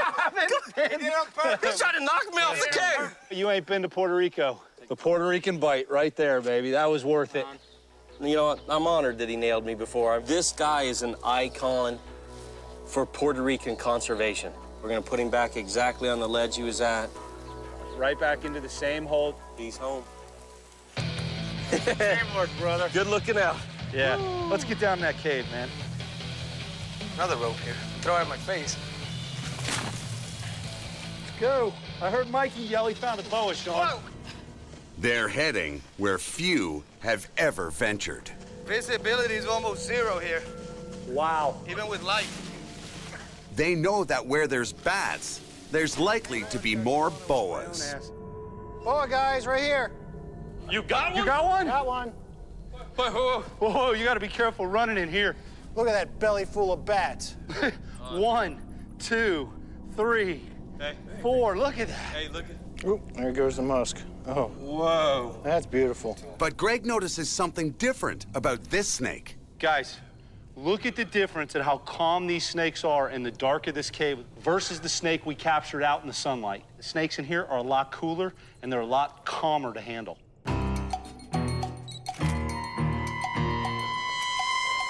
Lights on, boys. It looks like another species wants some FaceTime with Sean. Hey, boys. I got a friend. Come on, Spidey. This ferocious-looking cave spider can grow up to 23 centimeters across, but they're harmless to humans. and they sit just like this, and it's a trap. And as soon as their little sensory array picks up a insect, bam, they just jam it into their mouth and eat it. It's like a praying mantis on steroids. Hey, do you mind if I hold it? I gotta conquer my fear here. They don't bite, you'll be all right. I mean, if you taste like... Here he comes. Watch out, brother. Now, these are lightning fast. He could make it from there to your face in like half a second. Yeah, you said lightning fast. That's it for me. I'm done. Come on, Ivan. Puerto Rico. Don't like spiders. Ivan, don't fall in the cave. You see him? He's on there. Ivan, I know. Good job, boys. You conquered it. You're gonna feel the temperature change right at this step. Feel it? Oh my goodness, look at this. 182 meters inside the cave, oxygen levels decrease. One reason so few have ventured this deep. There's a bat. Right there. You see him? Oh, God, look at them. He doesn't have any hair on his face. Look. Oh, he's a baby, though. It's the one with the big... The nectar. Yep. The nectar. Nectar bat. With 300,000 bats living here, there's plenty of bat droppings or guano wherever the guys step. This is soupy here, boys. Most people would probably die of a heart attack in these chambers, but the guys are like kids in a candy store. Look at the cockroaches in here. Oh my God, look at those roaches. That is awesome. The floor is just alive with moving. As the animal life increases the deeper they go, oxygen and visibility decrease. Hey, gentlemen, I'll tell you right now, watch each other because the CO2 is building up. I can feel it in my breath. Feel that heat, man. It's got to be 110 degrees in here. They're now 244 meters below the Earth's surface and starting to burn up. Oh, this is oven-like. As the cameraman wipes the steam from his lens, Mike grows concerned. Sean, I can hardly get a full breath in here. I think it's probably time for me to turn around. No, you're still good. You'll feel some tightness in your chest. That tightness is your first indicators, but you tend to be okay. The guys are over 300 meters underground. Is this the chamber? But mucking through 30 centimeters of bat guano and fighting for every breath finally pays off.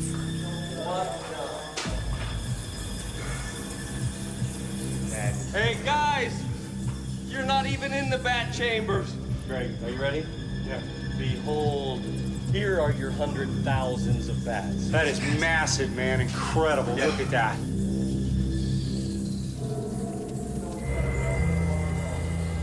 This is just absolutely amazing. Did I? Yeah. I thought for you. You know what I love about this? Is just being the one that went the deepest into the cave. That's funny because you weren't. Oh, I saw you try to duck your foot backwards. And just when they think they've seen it all. Too, so oh my God, look at it. Can you reach it? Look at that. Get him. Get him. You gotta get bit. Nice. He's a little one, but woo! That's the endangered Puerto Rican boa. Oh my God, look at that. He's got bats in him. Look at the bulge in his belly. Oh yeah, baby. I tell you, in all honesty, this cave coupled with this highly endangered boa, this is a highlight of my travels. Hey, not to mention, you got the crew with you, man. No doubt. We finally don't have to hear the story. You lived it. That's right, That's what I'm talking about. Yeah. Woo! All thanks to this guide right here. I'm getting too old for this. As the hunters climb out of the cave, That's the one I pulled up on. Ivan loses his footing. You okay? I'm coming to push you, Ivan. Stand still, okay? When he slid backwards, the rope caught loose in his hand and slid like that. And rope burn is just insanely painful. Rope burn right here. And it feels like dislocated the left hip. So we'll see if I can walk back to the car. But Ivan quickly forgets about his injury with the rush of this day. Hey guys, I've never seen anything like that in my entire life. I don't know if I ever will again. That was bad ass stuff. Get over here. After the 43-degree sauna-like heat of the cave, there's only one obvious end to this day. Yeah! Puerto Rico! You know what he's doing? He's peeing. He's urinating in our swimming pool. Get out! You got the record for the tiniest sperm. Hey, it's a record. I'll take any record I can get. The python hunters get out of the Everglades and take to the streets. There's one right there. And canals. I think someone really wanted to let him go. To hunt Florida's other untamable.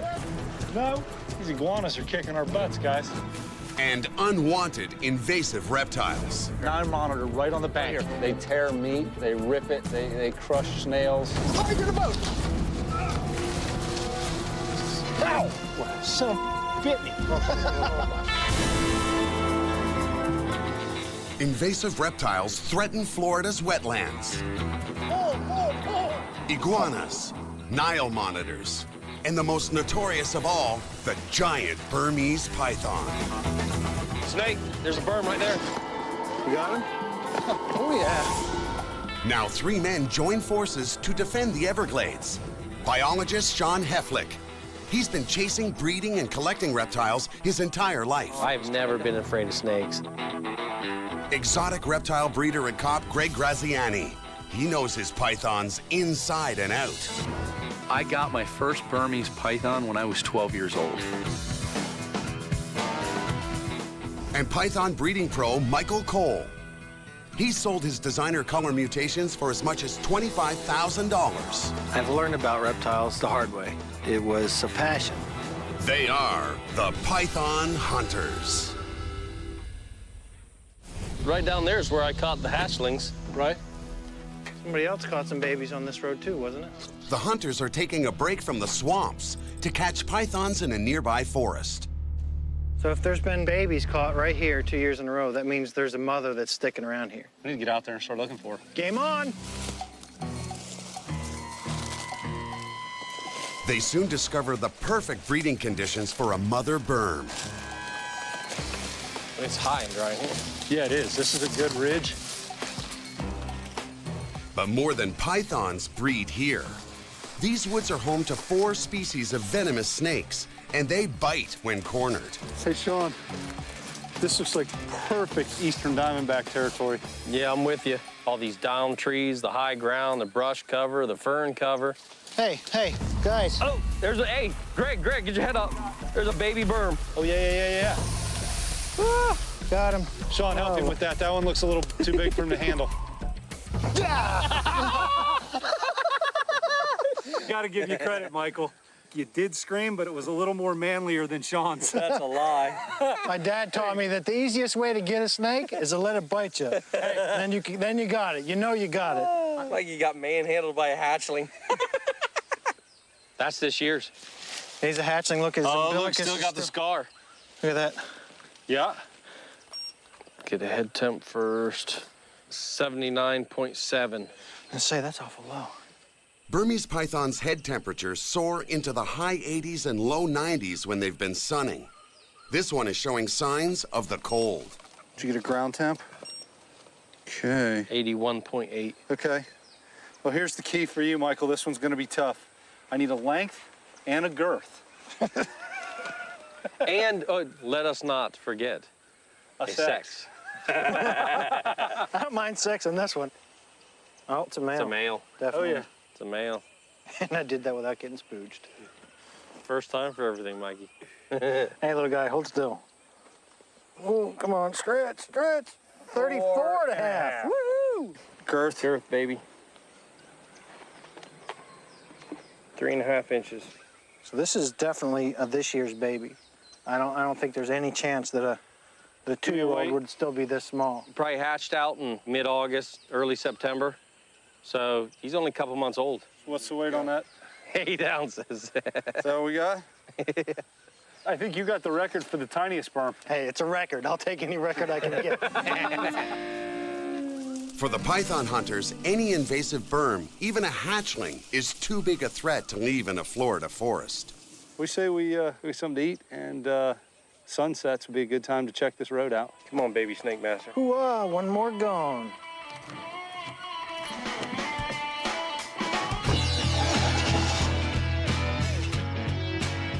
When the sun goes down, the cold-blooded Burmese pythons slither out onto the highways to raise their body temperature. Warm asphalt's an excellent hunting ground. There's something on the side of the road right there. I saw that. What was that? I don't know. It looked pretty big, though. Looked dead. Yeah, it looked like it might have been hit. Could be a berm. Let's go back and look at it. Every year in the U.S., almost 400 million animals become roadkill. There. Yeah. It's a snake.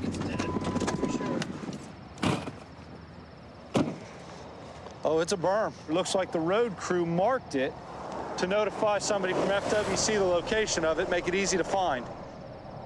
You think this was run over by a car on purpose or just inadvertent? It could have been just crossing the road and hit. We know people see them, they swerve to hit them, they think they're doing a good job. Unfortunately, sometimes at 60 miles an hour, they can't tell a berm from a native snake. Is there any way to tell male or female on that tail? Is there enough of it left? To look. I mean, the only way would probably is if the spurs were... Got anything? No, it's too okay, hard. we'll leave that one as unknown. Death doesn't excuse this snake from a full body examination. It only makes it safer for the hunters. How much you got there, Mike?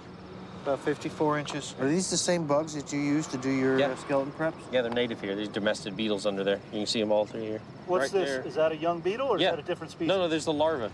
How much time does it take for the larva to turn into a beetle? Will it do it in this carcass? Well, it depends on temperature and how much they have to eat, and, you know, I would doubt it'll go all the way through in this carcass because this carcass is so... So will the larva crawl off? Yeah, the larva crawl off. So let's get this thing off the roadway. Whether it's cars, the cold, or the python hunters themselves, there's no future for berms in Florida. But somehow they survive, and they're not alone. The state of Florida has almost 400 species of invasive animals. Many of them started out as unwanted pets. To curb their release into the sensitive ecosystems, the Fish and Wildlife Commission sponsors several annual amnesty days. Kind of aggressive? A little bit, yeah. Such an event is held at Gatorland, one of Central Florida's oldest attractions. Gatorland is devoted to crocodilians, wildlife walks, and educational experiences for families looking for something other than roller coasters in Orlando. So you got some stuff coming in, huh? Yeah, a little early. What did he bring in? Turtles. Turtles? Yeah. Tim Williams has invited Sean and Greg to offer their expert advice on invasive species. When I was a kid growing up here, we just didn't realize the impact these animals have at the time. It was an animal. Right. You know, and it gets too big or you get tired of it and chunk it, and it's just so sad. Who owns this? How you doing? I'm Tim. I'm Blue. Blue, good to see you. You're... Amber. Amber, good to see you. Tim greets new visitors and helps them get started processing their unwanted animals. Well, I think he's a marvelous-looking animal, but, man, they grow up to be real monsters and can really do a job. As long as he's in the cage, he's fine. But if you try, he's not been used to take out of that cage. It's better to do this than turn him loose or take some other action with him. Yeah. In Florida, it's illegal to release a non-native animal into the wild. Come here, buddy. Yep. On Amnesty Day, owners surrender unwanted pets with no hassles and no fines. It's all right. It's all right. All these scary people manhandling you. Do you have reptiles as pets? No, I really want. What do you want? I want a huge one like that size. What? But you gotta keep it in a huge cage. I know, my mom freaks out. Oh, your mom freaks out. She doesn't like iguanas. Oh, maybe you should get like a little ball python. They don't get very big, and you get really cool ones. And know what you're getting into before you buy it. Know what they eat, know what size of cage they need, know how long they live, know all that stuff before you buy one. Deal? Sure. Yeah, these are definitely the same species, but unfortunately they're hybrids.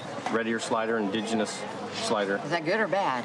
That's bad. We don't really want red ear sliders or hybrids. That's part of the problem. They get into these waterways here and they can hybridize with indigenous animals, and that's not good. I didn't want to let them loose, yeah, because I don't want them to get eaten by raccoons or anything like that. I really care about them. You made the right decision. This one you can see, you see a little bit of red right there. Yeah. This is, do you know what the male look like? No. This man sold them on the side of the road, and I got them when they were that big. You can't do that anymore. You can't sell aquatic turtles in the state of Florida that are under 4 inches carapace length. So these little tiny quarter-size hatchlings anymore can only be sold for educational purposes or research. And that's what he made me. That's what he said. He made me sign a paper saying that that's what I was doing with them. Right, yes. that they were for research. Yeah, that they were for research. Loophole, right? Yeah. Goodbye, baby. Say bye. You all right? Sorry. You wanna pet him? Parting with a beloved pet isn't easy. But Amnesty Day plays a vital role in protecting Florida from animals that can no longer be cared for. Are you all right? No. No? What's the reason for turning the turtles in? We have, what is that? It's like a little baby pool like you get at Kmart. It's only like 8 inches deep. And I mean, it's fine, but I just, like, they can't really like go under and swim, and they get up on their little light. But he's getting big enough where, like, if he pushes on the edge of the bricks, he can almost get out. Okay. Cutie. Yeah. And you're turning in a ball python, right? Some people have more serious concerns about safety. I just worry. I just had a baby, and on the news, things happening like here locally in Florida about snakes escaping their cage on accident and hurting the baby, and one actually died locally, so it just kind of brought a little fear to the house. He has escaped a couple times in his 20 years with me, so it was a worry. They don't ever eat larger prey. They don't even ever attempt to eat larger prey. Humans are never on their menu. Even the Burmese pythons. That story that you saw on the news, unfortunately, as tragic as it was, there's a lot of problems with that story. See, that's news. They, said they didn't feed him properly and he got loose. You take care. Stories like these sound more like urban legends to the python hunters. It's typical. People see that on the news, and they start to get, when they have babies and they have young children, they start to get a little emotional about it. I just hope we didn't talk to her too late and, the snake's already gone. Well, it'll get a good home, so ultimately it works itself out. The python hunters take a break from educating the public about invasive species to catch one of their own, the elusive Nile monitor lizard. The boys are on their way to a residential neighborhood in Cape Coral that's been crawling with Nile monitors for over a decade. Despite intense efforts to get rid of them, the population continues to breed here in large numbers. This is kind of ground zero for these dudes.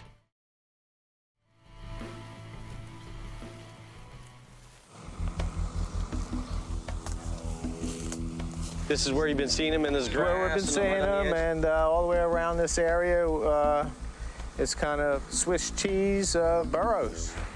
Bob Mongok works for the city, setting traps in residential areas full of Niles. That is a tangled mess in there. Yes, it is.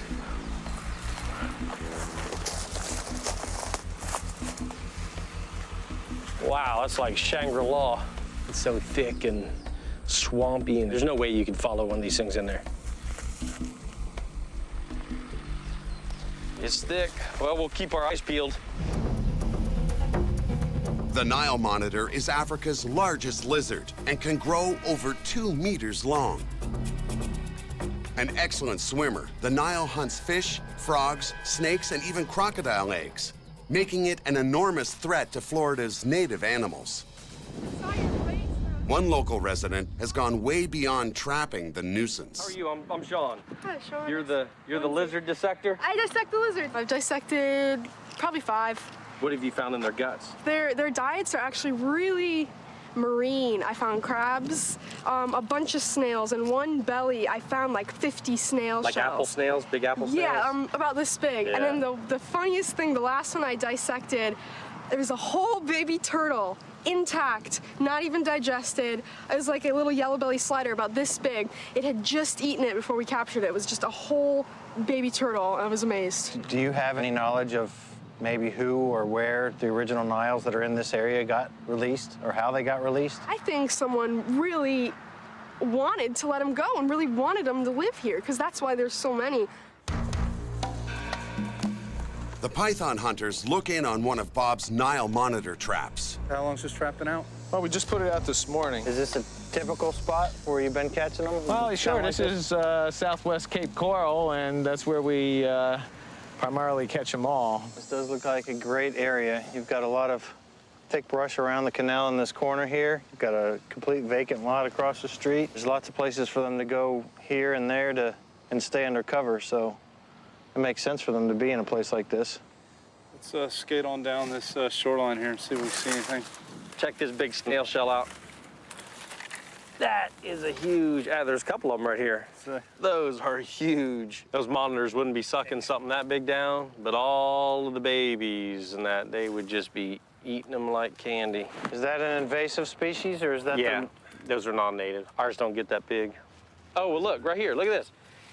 Here's a mass of natives, which is the white, the bigger ones on the left, and then it's the non-natives right here, the pinkish ones. The snail eggs are a clear example of how non-natives are competing with and threatening local species. Using the same exact habitat and niche. Oh, look at this, look at this.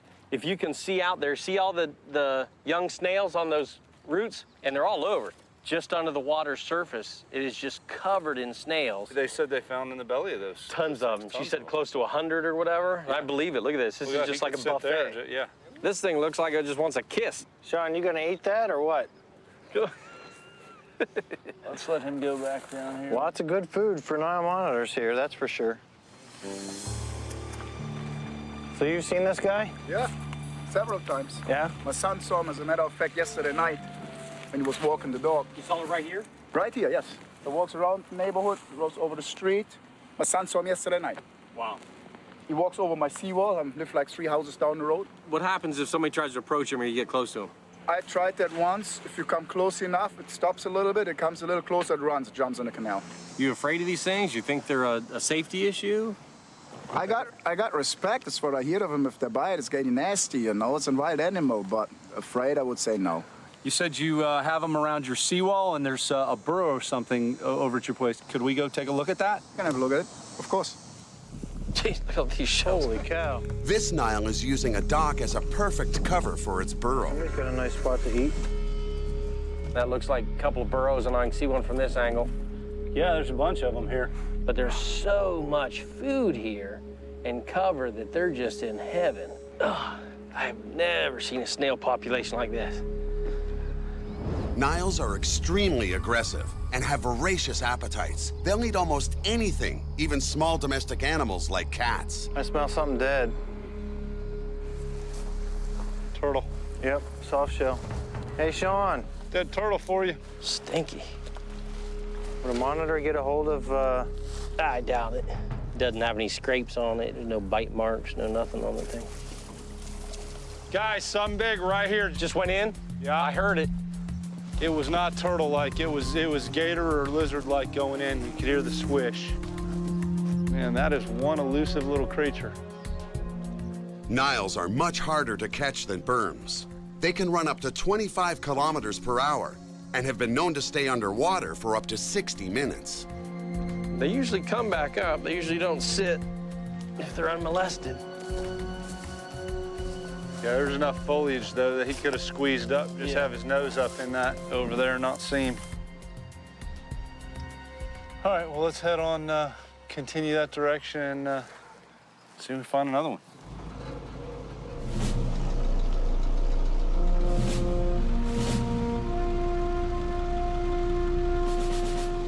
For the hunters, pulling out the heavy artillery means climbing on the back of a truck, where they stand a greater chance of sighting the monitor. I gotta tell you, it feels weird.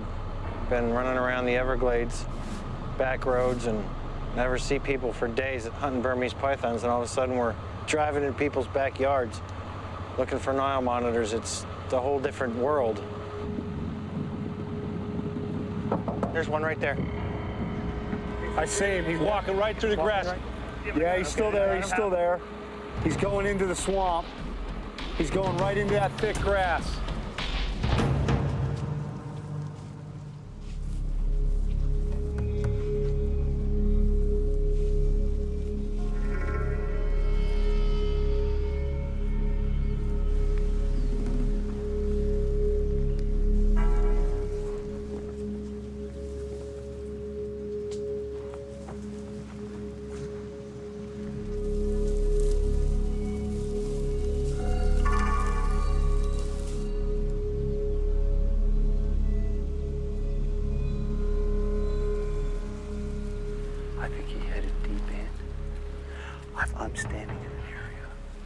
where he's got it mashed in.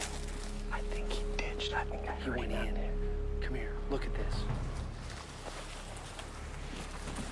It's all matted down? It's all matted down right here, just behind the grass. So nobody can see him. He's got a trail coming in this way and a trail going out right through there. You can sun right here all you want. I think I heard him off to the left when I was standing there. When you guys came up on him, was he moving because of the vehicles, or was he just on He was just moving. He was just back and forth, kind of meandering like they do, you know, side to side. Once they head into this, there's no way to track them through this stuff.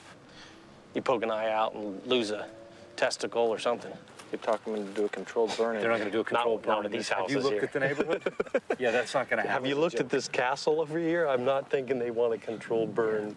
What worries me, though, is your truck is so loud. Damn. And he's half blind. Oh, we still love you, Mike. Well, Mikey, don't go away mad.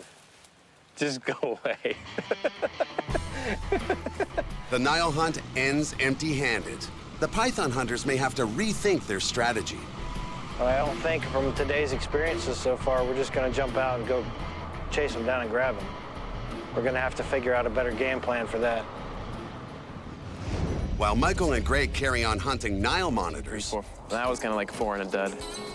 Oh, man, you got the good rocks, though. Sean's at home teaching Thorne and a friend about a newly rescued native. Hey, Tom Sawyer and Huck Finn, come here. Check this out. Guys, pick this up. I got a call. Said, come and get it, or we're gonna kill it. You may want to step back.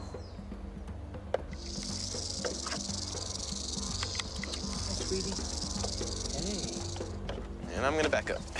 The eastern diamondback rattlesnake is a native species feared in Florida for its deadly hemotoxic bite. Where you going?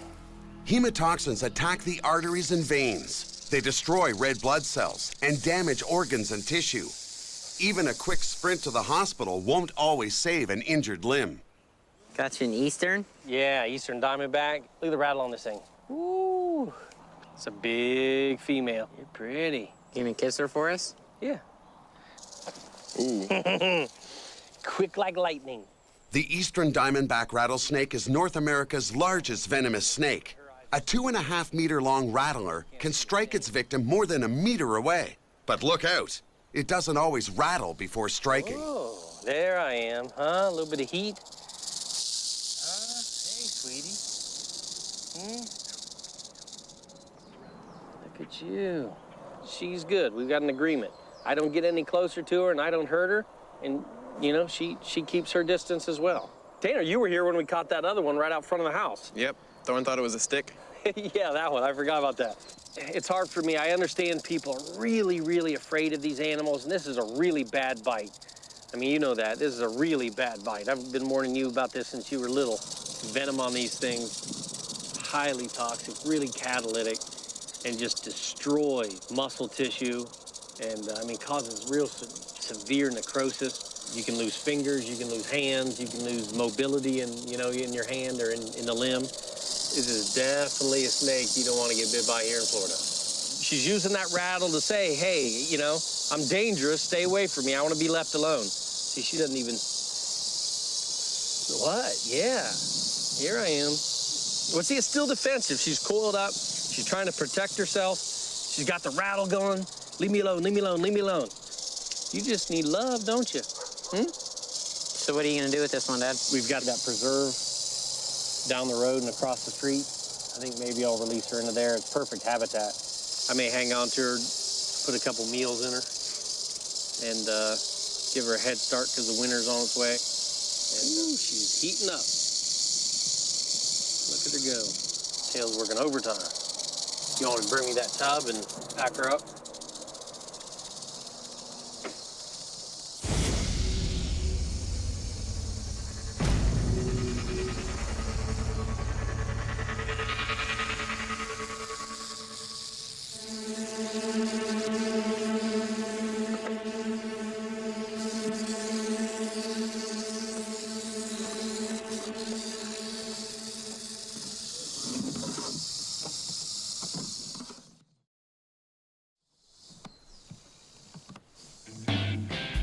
While Sean prepares a juicy rat for his new lodger, Greg and Michael continue their quest to capture a Nile monitor lizard. After a washout in Cape Coral, they hatch a new plan and head east to another canal in crisis. What's up, Nick? Hey, Michael, how you doing? Pretty good. Man, you're all Local right. breeder and collector Nick Mole captures invasive species in Florida's canals. Do you have any ideas of how they got here? Local pet store that also did some importing may have unintentionally had them released, and they started to populate the canal, which is right behind their facility. Unintentional releases are often attributed to hurricanes. Some people prefer to set reptiles free rather than leave them caged to face winds of 280 kilometers per hour. People often dismiss the little babies as an unassuming threat. A lot of times they'll get out and dismiss it, but the fact of the matter is they go from a lizard that comes in as this size and goes to 6-7 feet in length and is capable of wreaking havoc. Well, why don't we take a run out in your boat and survey the area? My wife calls this the yacht. The yacht? Oh yeah, this is the yacht. The yacht takes the hunters onto a canal tracing the highway toward Palm Beach International Airport. But it may as well be in the middle of a South American jungle. Hey, there's a big male iguana right there. He's orange, look at him. Iguanas are no Nile monitors. You see him, Nick? Let's come in. But they are another one of Florida's invasive species that competes for space with native animals and damages infrastructure. There he goes, there he's going. Let's see where he's going. He's going higher. All right, he's right above it. Get up there, Michael, get up there. Michael, get up there, Michael. Come on, Michael. Michael, get up there and get an eye on him. Iguanas will jump 6 meters or more out of trees to avoid being captured. We go into these palms. We probably went. Oh, there he goes. Let me to the boat. We had nobody in the boat. I almost had him. He jumped right in the boat. Get in the boat, guys. Son of, he was right here. God. That was a monster male. Yeah, it was a monster. Iguanas are capable of producing clutches of 60, 70 eggs in a shot and 2 or 3 times in a season. So it's not going to take long with just a few breeders for them to totally repopulate this canal. Oh, big guy right here. I see him. Male's sitting on the grass right there. See him? People have been releasing iguanas into canals for over 40 years. Now their descendants are out of control. Just lift your head up when you want me to come.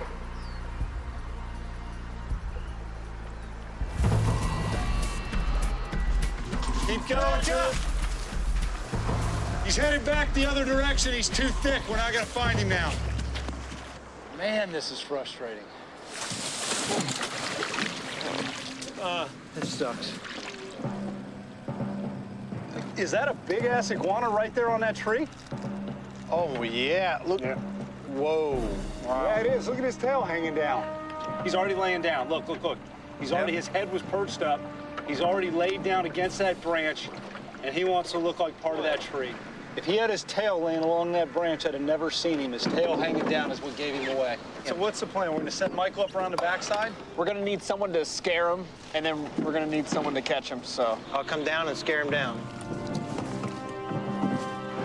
See that den? Oh, he is a ways up there. He is right at the crook in the tree. He's bedded down. He's not planning on leaving that branch. Tell me when. Go, anytime. Get him! No. Son of a... Right in front of us. Man, that was a beautiful dive. Yeah, he dove almost right at me, but all it was a pure missile coming straight at me. That was a howitzer. Boom! These iguanas are kicking our butts, guys. Despite all the action, chasing iguanas only distracts Greg and Michael from the real prize. Where's the Niles at? You guys just have to believe me. They're here. They're here. We've been hearing that. We've been up and down this canal here, seeing iguanas all over the place. The Nile monitor is a monitor. It's a much more intelligent lizard than an iguana. They're much better at hiding. They establish elaborate burrows. None of that means anything. Your credibility's on the line. I'm going to prove you guys wrong. We're waiting to see it. After 2 hunting trips, Greg and Michael have yet to bag a big lizard. Until they find a way to catch them, the Nile hunt is on hold.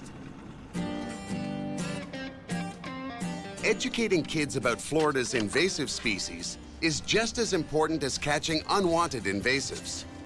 For Greg, that means packing up his critters for a presentation at Lane's school. Everybody should be nice and calm. Actually, he's right there for you. If you can tail him and pull him out. Yeah, well, I don't want to get wet this morning.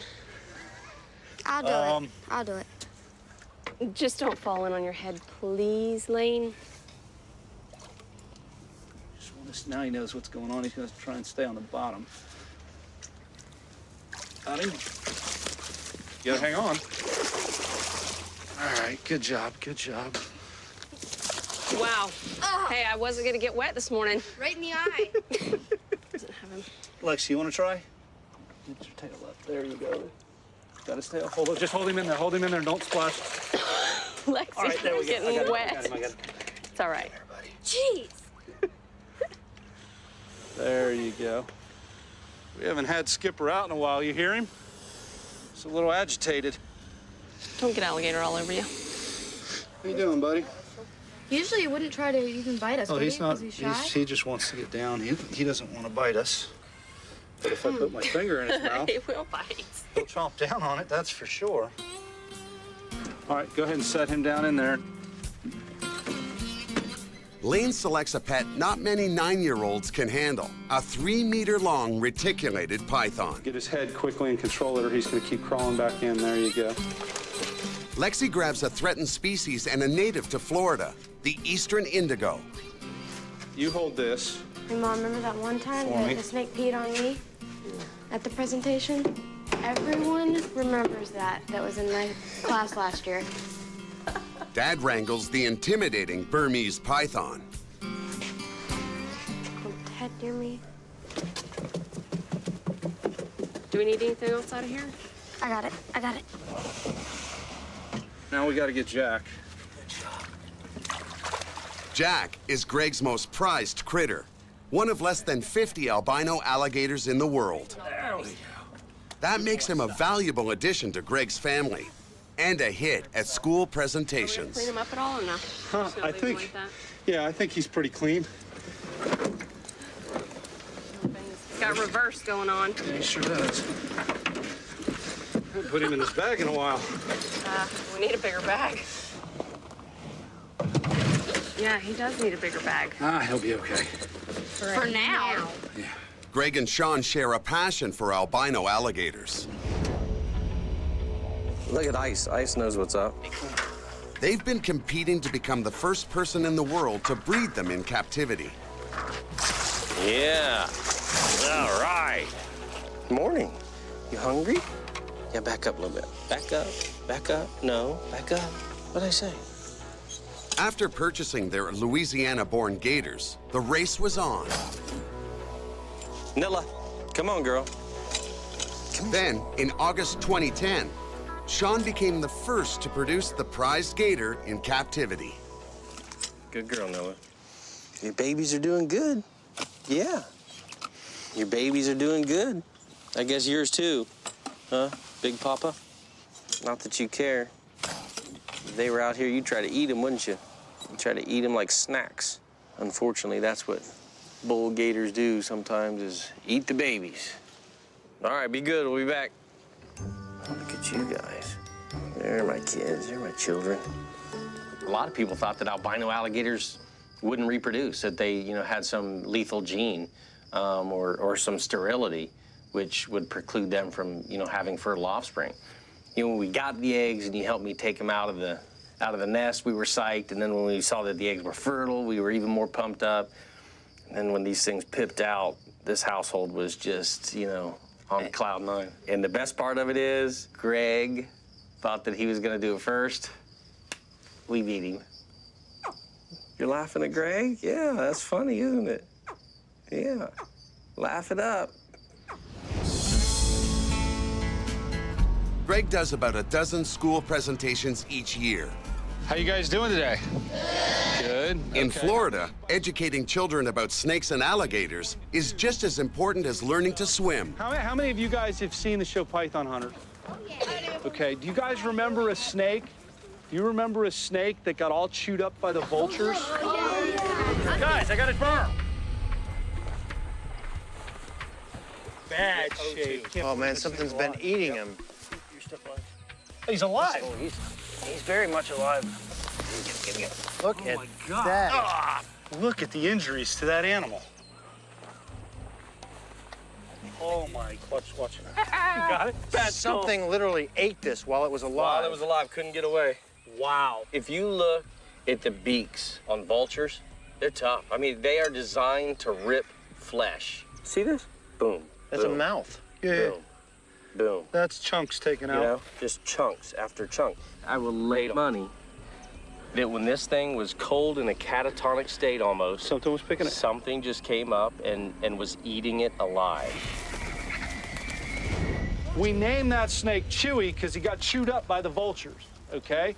And Chewy's healed up, and he's one of the snakes now that we use to train other snake catchers on how to catch wild pythons. But I don't want anybody to walk up on the snake because this snake will strike and bite. We'll make sure he doesn't get under the truck, and we're gonna make sure he doesn't get to the people, okay? You want this?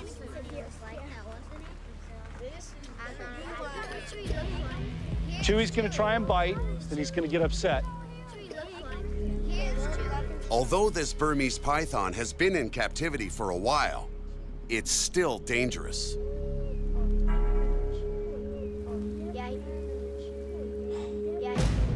Good job. Oh. The Burm is Florida's most notorious invasive species. Greg uses him to share a valuable lesson with the kids about them. All right. We have some animals here like the Burmese pythons that aren't supposed to be here. So we want to remove those out of the environment so that you guys can still enjoy the Everglades the way it's supposed to be with the indigos and the king snakes and the rat snakes and the things that are supposed to be there. One of the things that we like to teach people is how big the animals get, because when people see them in the pet store like this and they're really small, they don't realize that they're going to get big enough to eat large rats and rabbits. And then they don't know what to do with the animals. So if you're ever looking for a pet, especially a reptile or something that's not mainstream, you guys want to do research on the animal and find out what it eats and how big it's going to get. Reticulated pythons grow between 7.5 and 10.5 meters long, so they aren't easy pets to feed or house. How big around can they get? That snake can get big enough around to eat a small deer, sometimes even bigger. There are big, beautiful native snakes in Florida as well. This is the largest native Floridian snake that we have, is the eastern indigo. He's going through a shed right now, and that's something that a lot of people don't ever get to see them actually shed, but it just slides right off. Right where it has slid off, the snake is actually sterile at that point. So right now, this snake is as clean as it could possibly be. Here's something really interesting too I'm going to show you. They actually have a scale over their eye. And when I peel this back, it's going to be like a contact lens that comes right off their eye.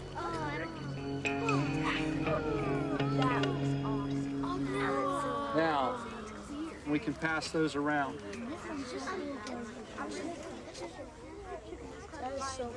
I'm going to bring out this next one.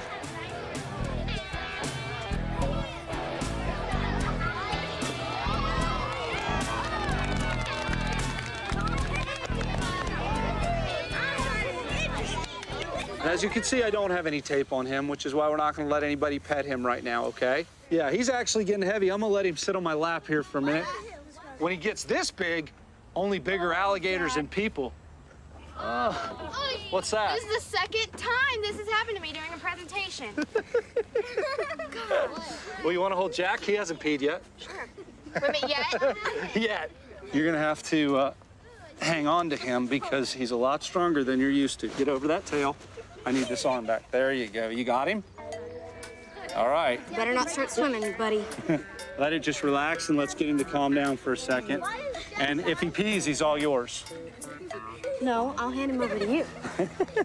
You know, it's really important that we get the information out to these younger kids and educate them about the reptiles so that when they look at these animals for pets, we want to make sure that these invasive animals don't end up out in the wild and injure or destroy our ecosystem. Greg loves teaching, but duty calls. On their last hunt for the Nile monitors, Greg and Michael found nothing but iguanas. Get him! No! Son of a... Today, they've returned to the same canal with Nick to decide once and for all if any Niles live here. They tear meat, they rip it, they crush snails. You know, they definitely have a much more powerful bite than any snake. As painful as a burn bite is, it doesn't have that pressure, and it doesn't have that just slash cut that these Nile monitor's teeth do. 2 years ago, Michael almost lost his finger when it was viciously shredded by a monitor bite. Monitor right there. Monitor Nile monitor, right there. Nile monitor. Nile monitor right on the bank. Right here. Right on the bank back there. All right, you're going in. Finally, the hunt is on. Go by and recon first. God, if I get this is huge. We got to get this.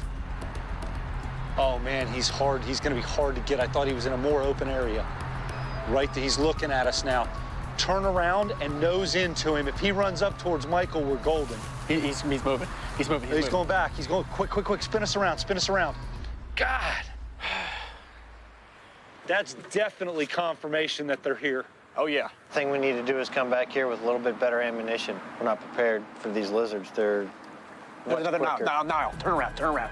He's right there. He's coming down. Yeah, I'm getting it. Didn't you just pay attention to what he did? Yeah, but he was out farther. What is the definition of insane? Hey, he went underwater. I didn't. Just went down in the burrow. Wow, he's drugged some dead meat in there. You can smell that too.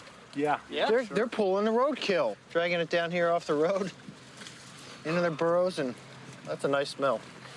We've seen two in, 50 to 100 yards. Woo! If we can just isolate this population and get some good trapping and good hunting on them, we might be able to shut these guys down. No, I'm just I'm getting a GPS here. We're gonna put a drop pin right here. Why don't you send a text while we're standing here right now to the invasive species coordinator at FWC? All right, I'll send it to him right now. With Nick's Nile monitor sightings now confirmed, the hunters can't resist trying to catch one with nothing but their bare hands and a boatload of bravado. Nile, on the bank.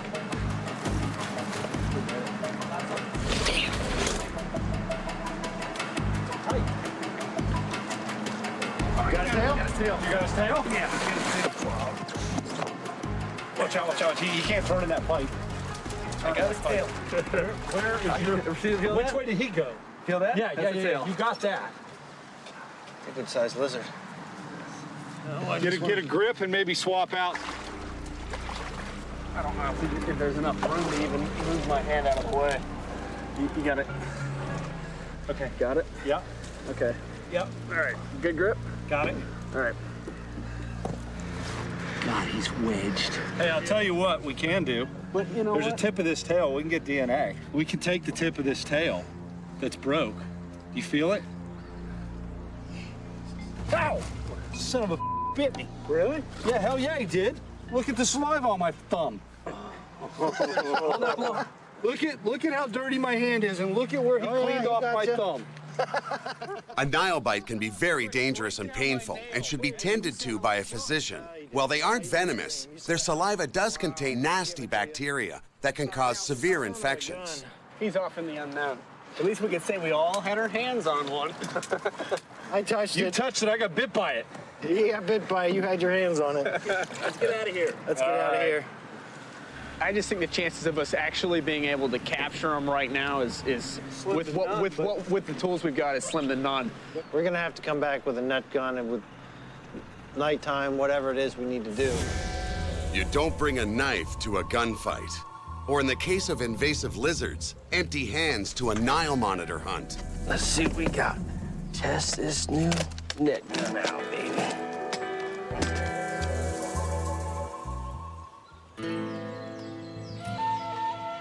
Net guns capture wildlife without causing death or injury.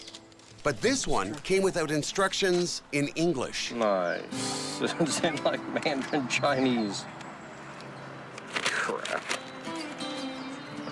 Guess I should have studied up, huh?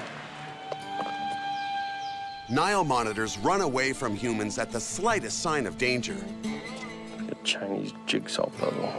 But with 9 square meters of net and a striking distance of over 12 meters, escape is practically impossible. Where did I put the round at? There's my powder charge.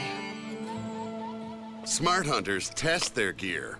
And with 2 unknowing volunteers in sight, this net is about to take its maiden voyage. What do you think he's doing? I don't know. And here he comes. What do you got? Hey, boy, a gun in his hand. Almost had you, baby. That worked pretty decent. Yeah, that came out beautifully. Yeah, as long as it works. If I hadn't pulled my shot, I think I'd have Greg all right there. I noticed he was aiming more towards me than you as well. Yeah, I noticed that too. I was happy for that. Was a bigger target. I had to go for the biggest target. He goes there. You plan on using that now? Huh? So we using that again, or No, what? I was being ready. Just being ready? Walking around with a live load in there? What? There it is, going. Come on, man. I caught one, Mikey. Can you get out of that? Yeah, I'm sure I can get out of it. He's got Now his we head, know it works. He's got his head through hole. This ought to work real nice on those Nile monitors, boys. Oh, yeah. Now fully armed, they've returned to Nick's infested canal to catch their first Nile. Yes. This, the net gun extraordinaire, Nile monitor assassin pistol. And if Greg gets too out of line, I'll just net gun his ass. It's gotta go this way, obviously. With the net gun packed, Sean takes the lead and the catch position in his boat. Well, from what we've been seeing, just like over in Cape Cory, look at that tree right there. It is just plumb full of those exotic apple snails, and we're seeing them all over the banks. And, you know, they were finding hundreds of those in the stomachs of those Niles they necropsied. So you can pretty much bet that here that's probably primarily what they're eating as well. Well, this is their perfect habitat. There's holes there, holes there, holes there. Great places for them to crawl into and den. We've got a Nile monitor right there. You see it? Yeah. It's straight off the bow.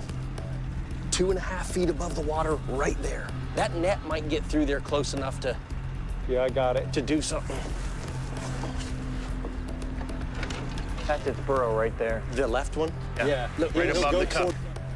Now, when do you want me to start heading towards you? Hang on, Nate. Not yet. I want to check this out. He's in a massive tangle. Yeah. His head is sticking right out this side. All we can do is try this net and let's see what we get.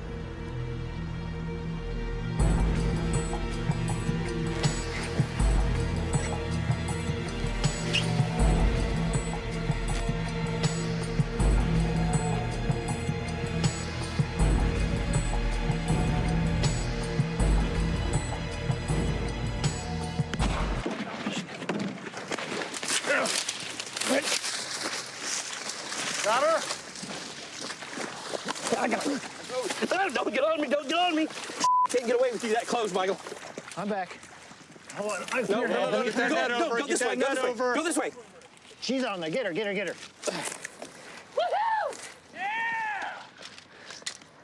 Got her? Oh, get that up. Let me see that. Oh, yeah. Oh, that's gorgeous. Look at that freaking thing. Look at this thing. Make sure he's got a good grip. I got it. Yeah, I've got his back legs here. She's coming out fighting if Look she comes at loose. that color. And she is gorgeous. When they get something in that mouth, between the razor sharp teeth in there, and when they grab a hold of something, if they can't swallow it right down, these front claws will just shred it. Look at that. It's like a velociraptor right there. Did you see when I laid my hands on her and we both tumbled to the ground? The python hunters have finally captured their first Nile monitor. The animal's journey from pet to problem to property of Fish and Wildlife Commission has given Sean, Michael, and Greg a taste for a new mission: to take on Florida's most destructive and invasive species, wherever they may be, wherever they roam free. Good grab, man. She almost hit me on my nipple.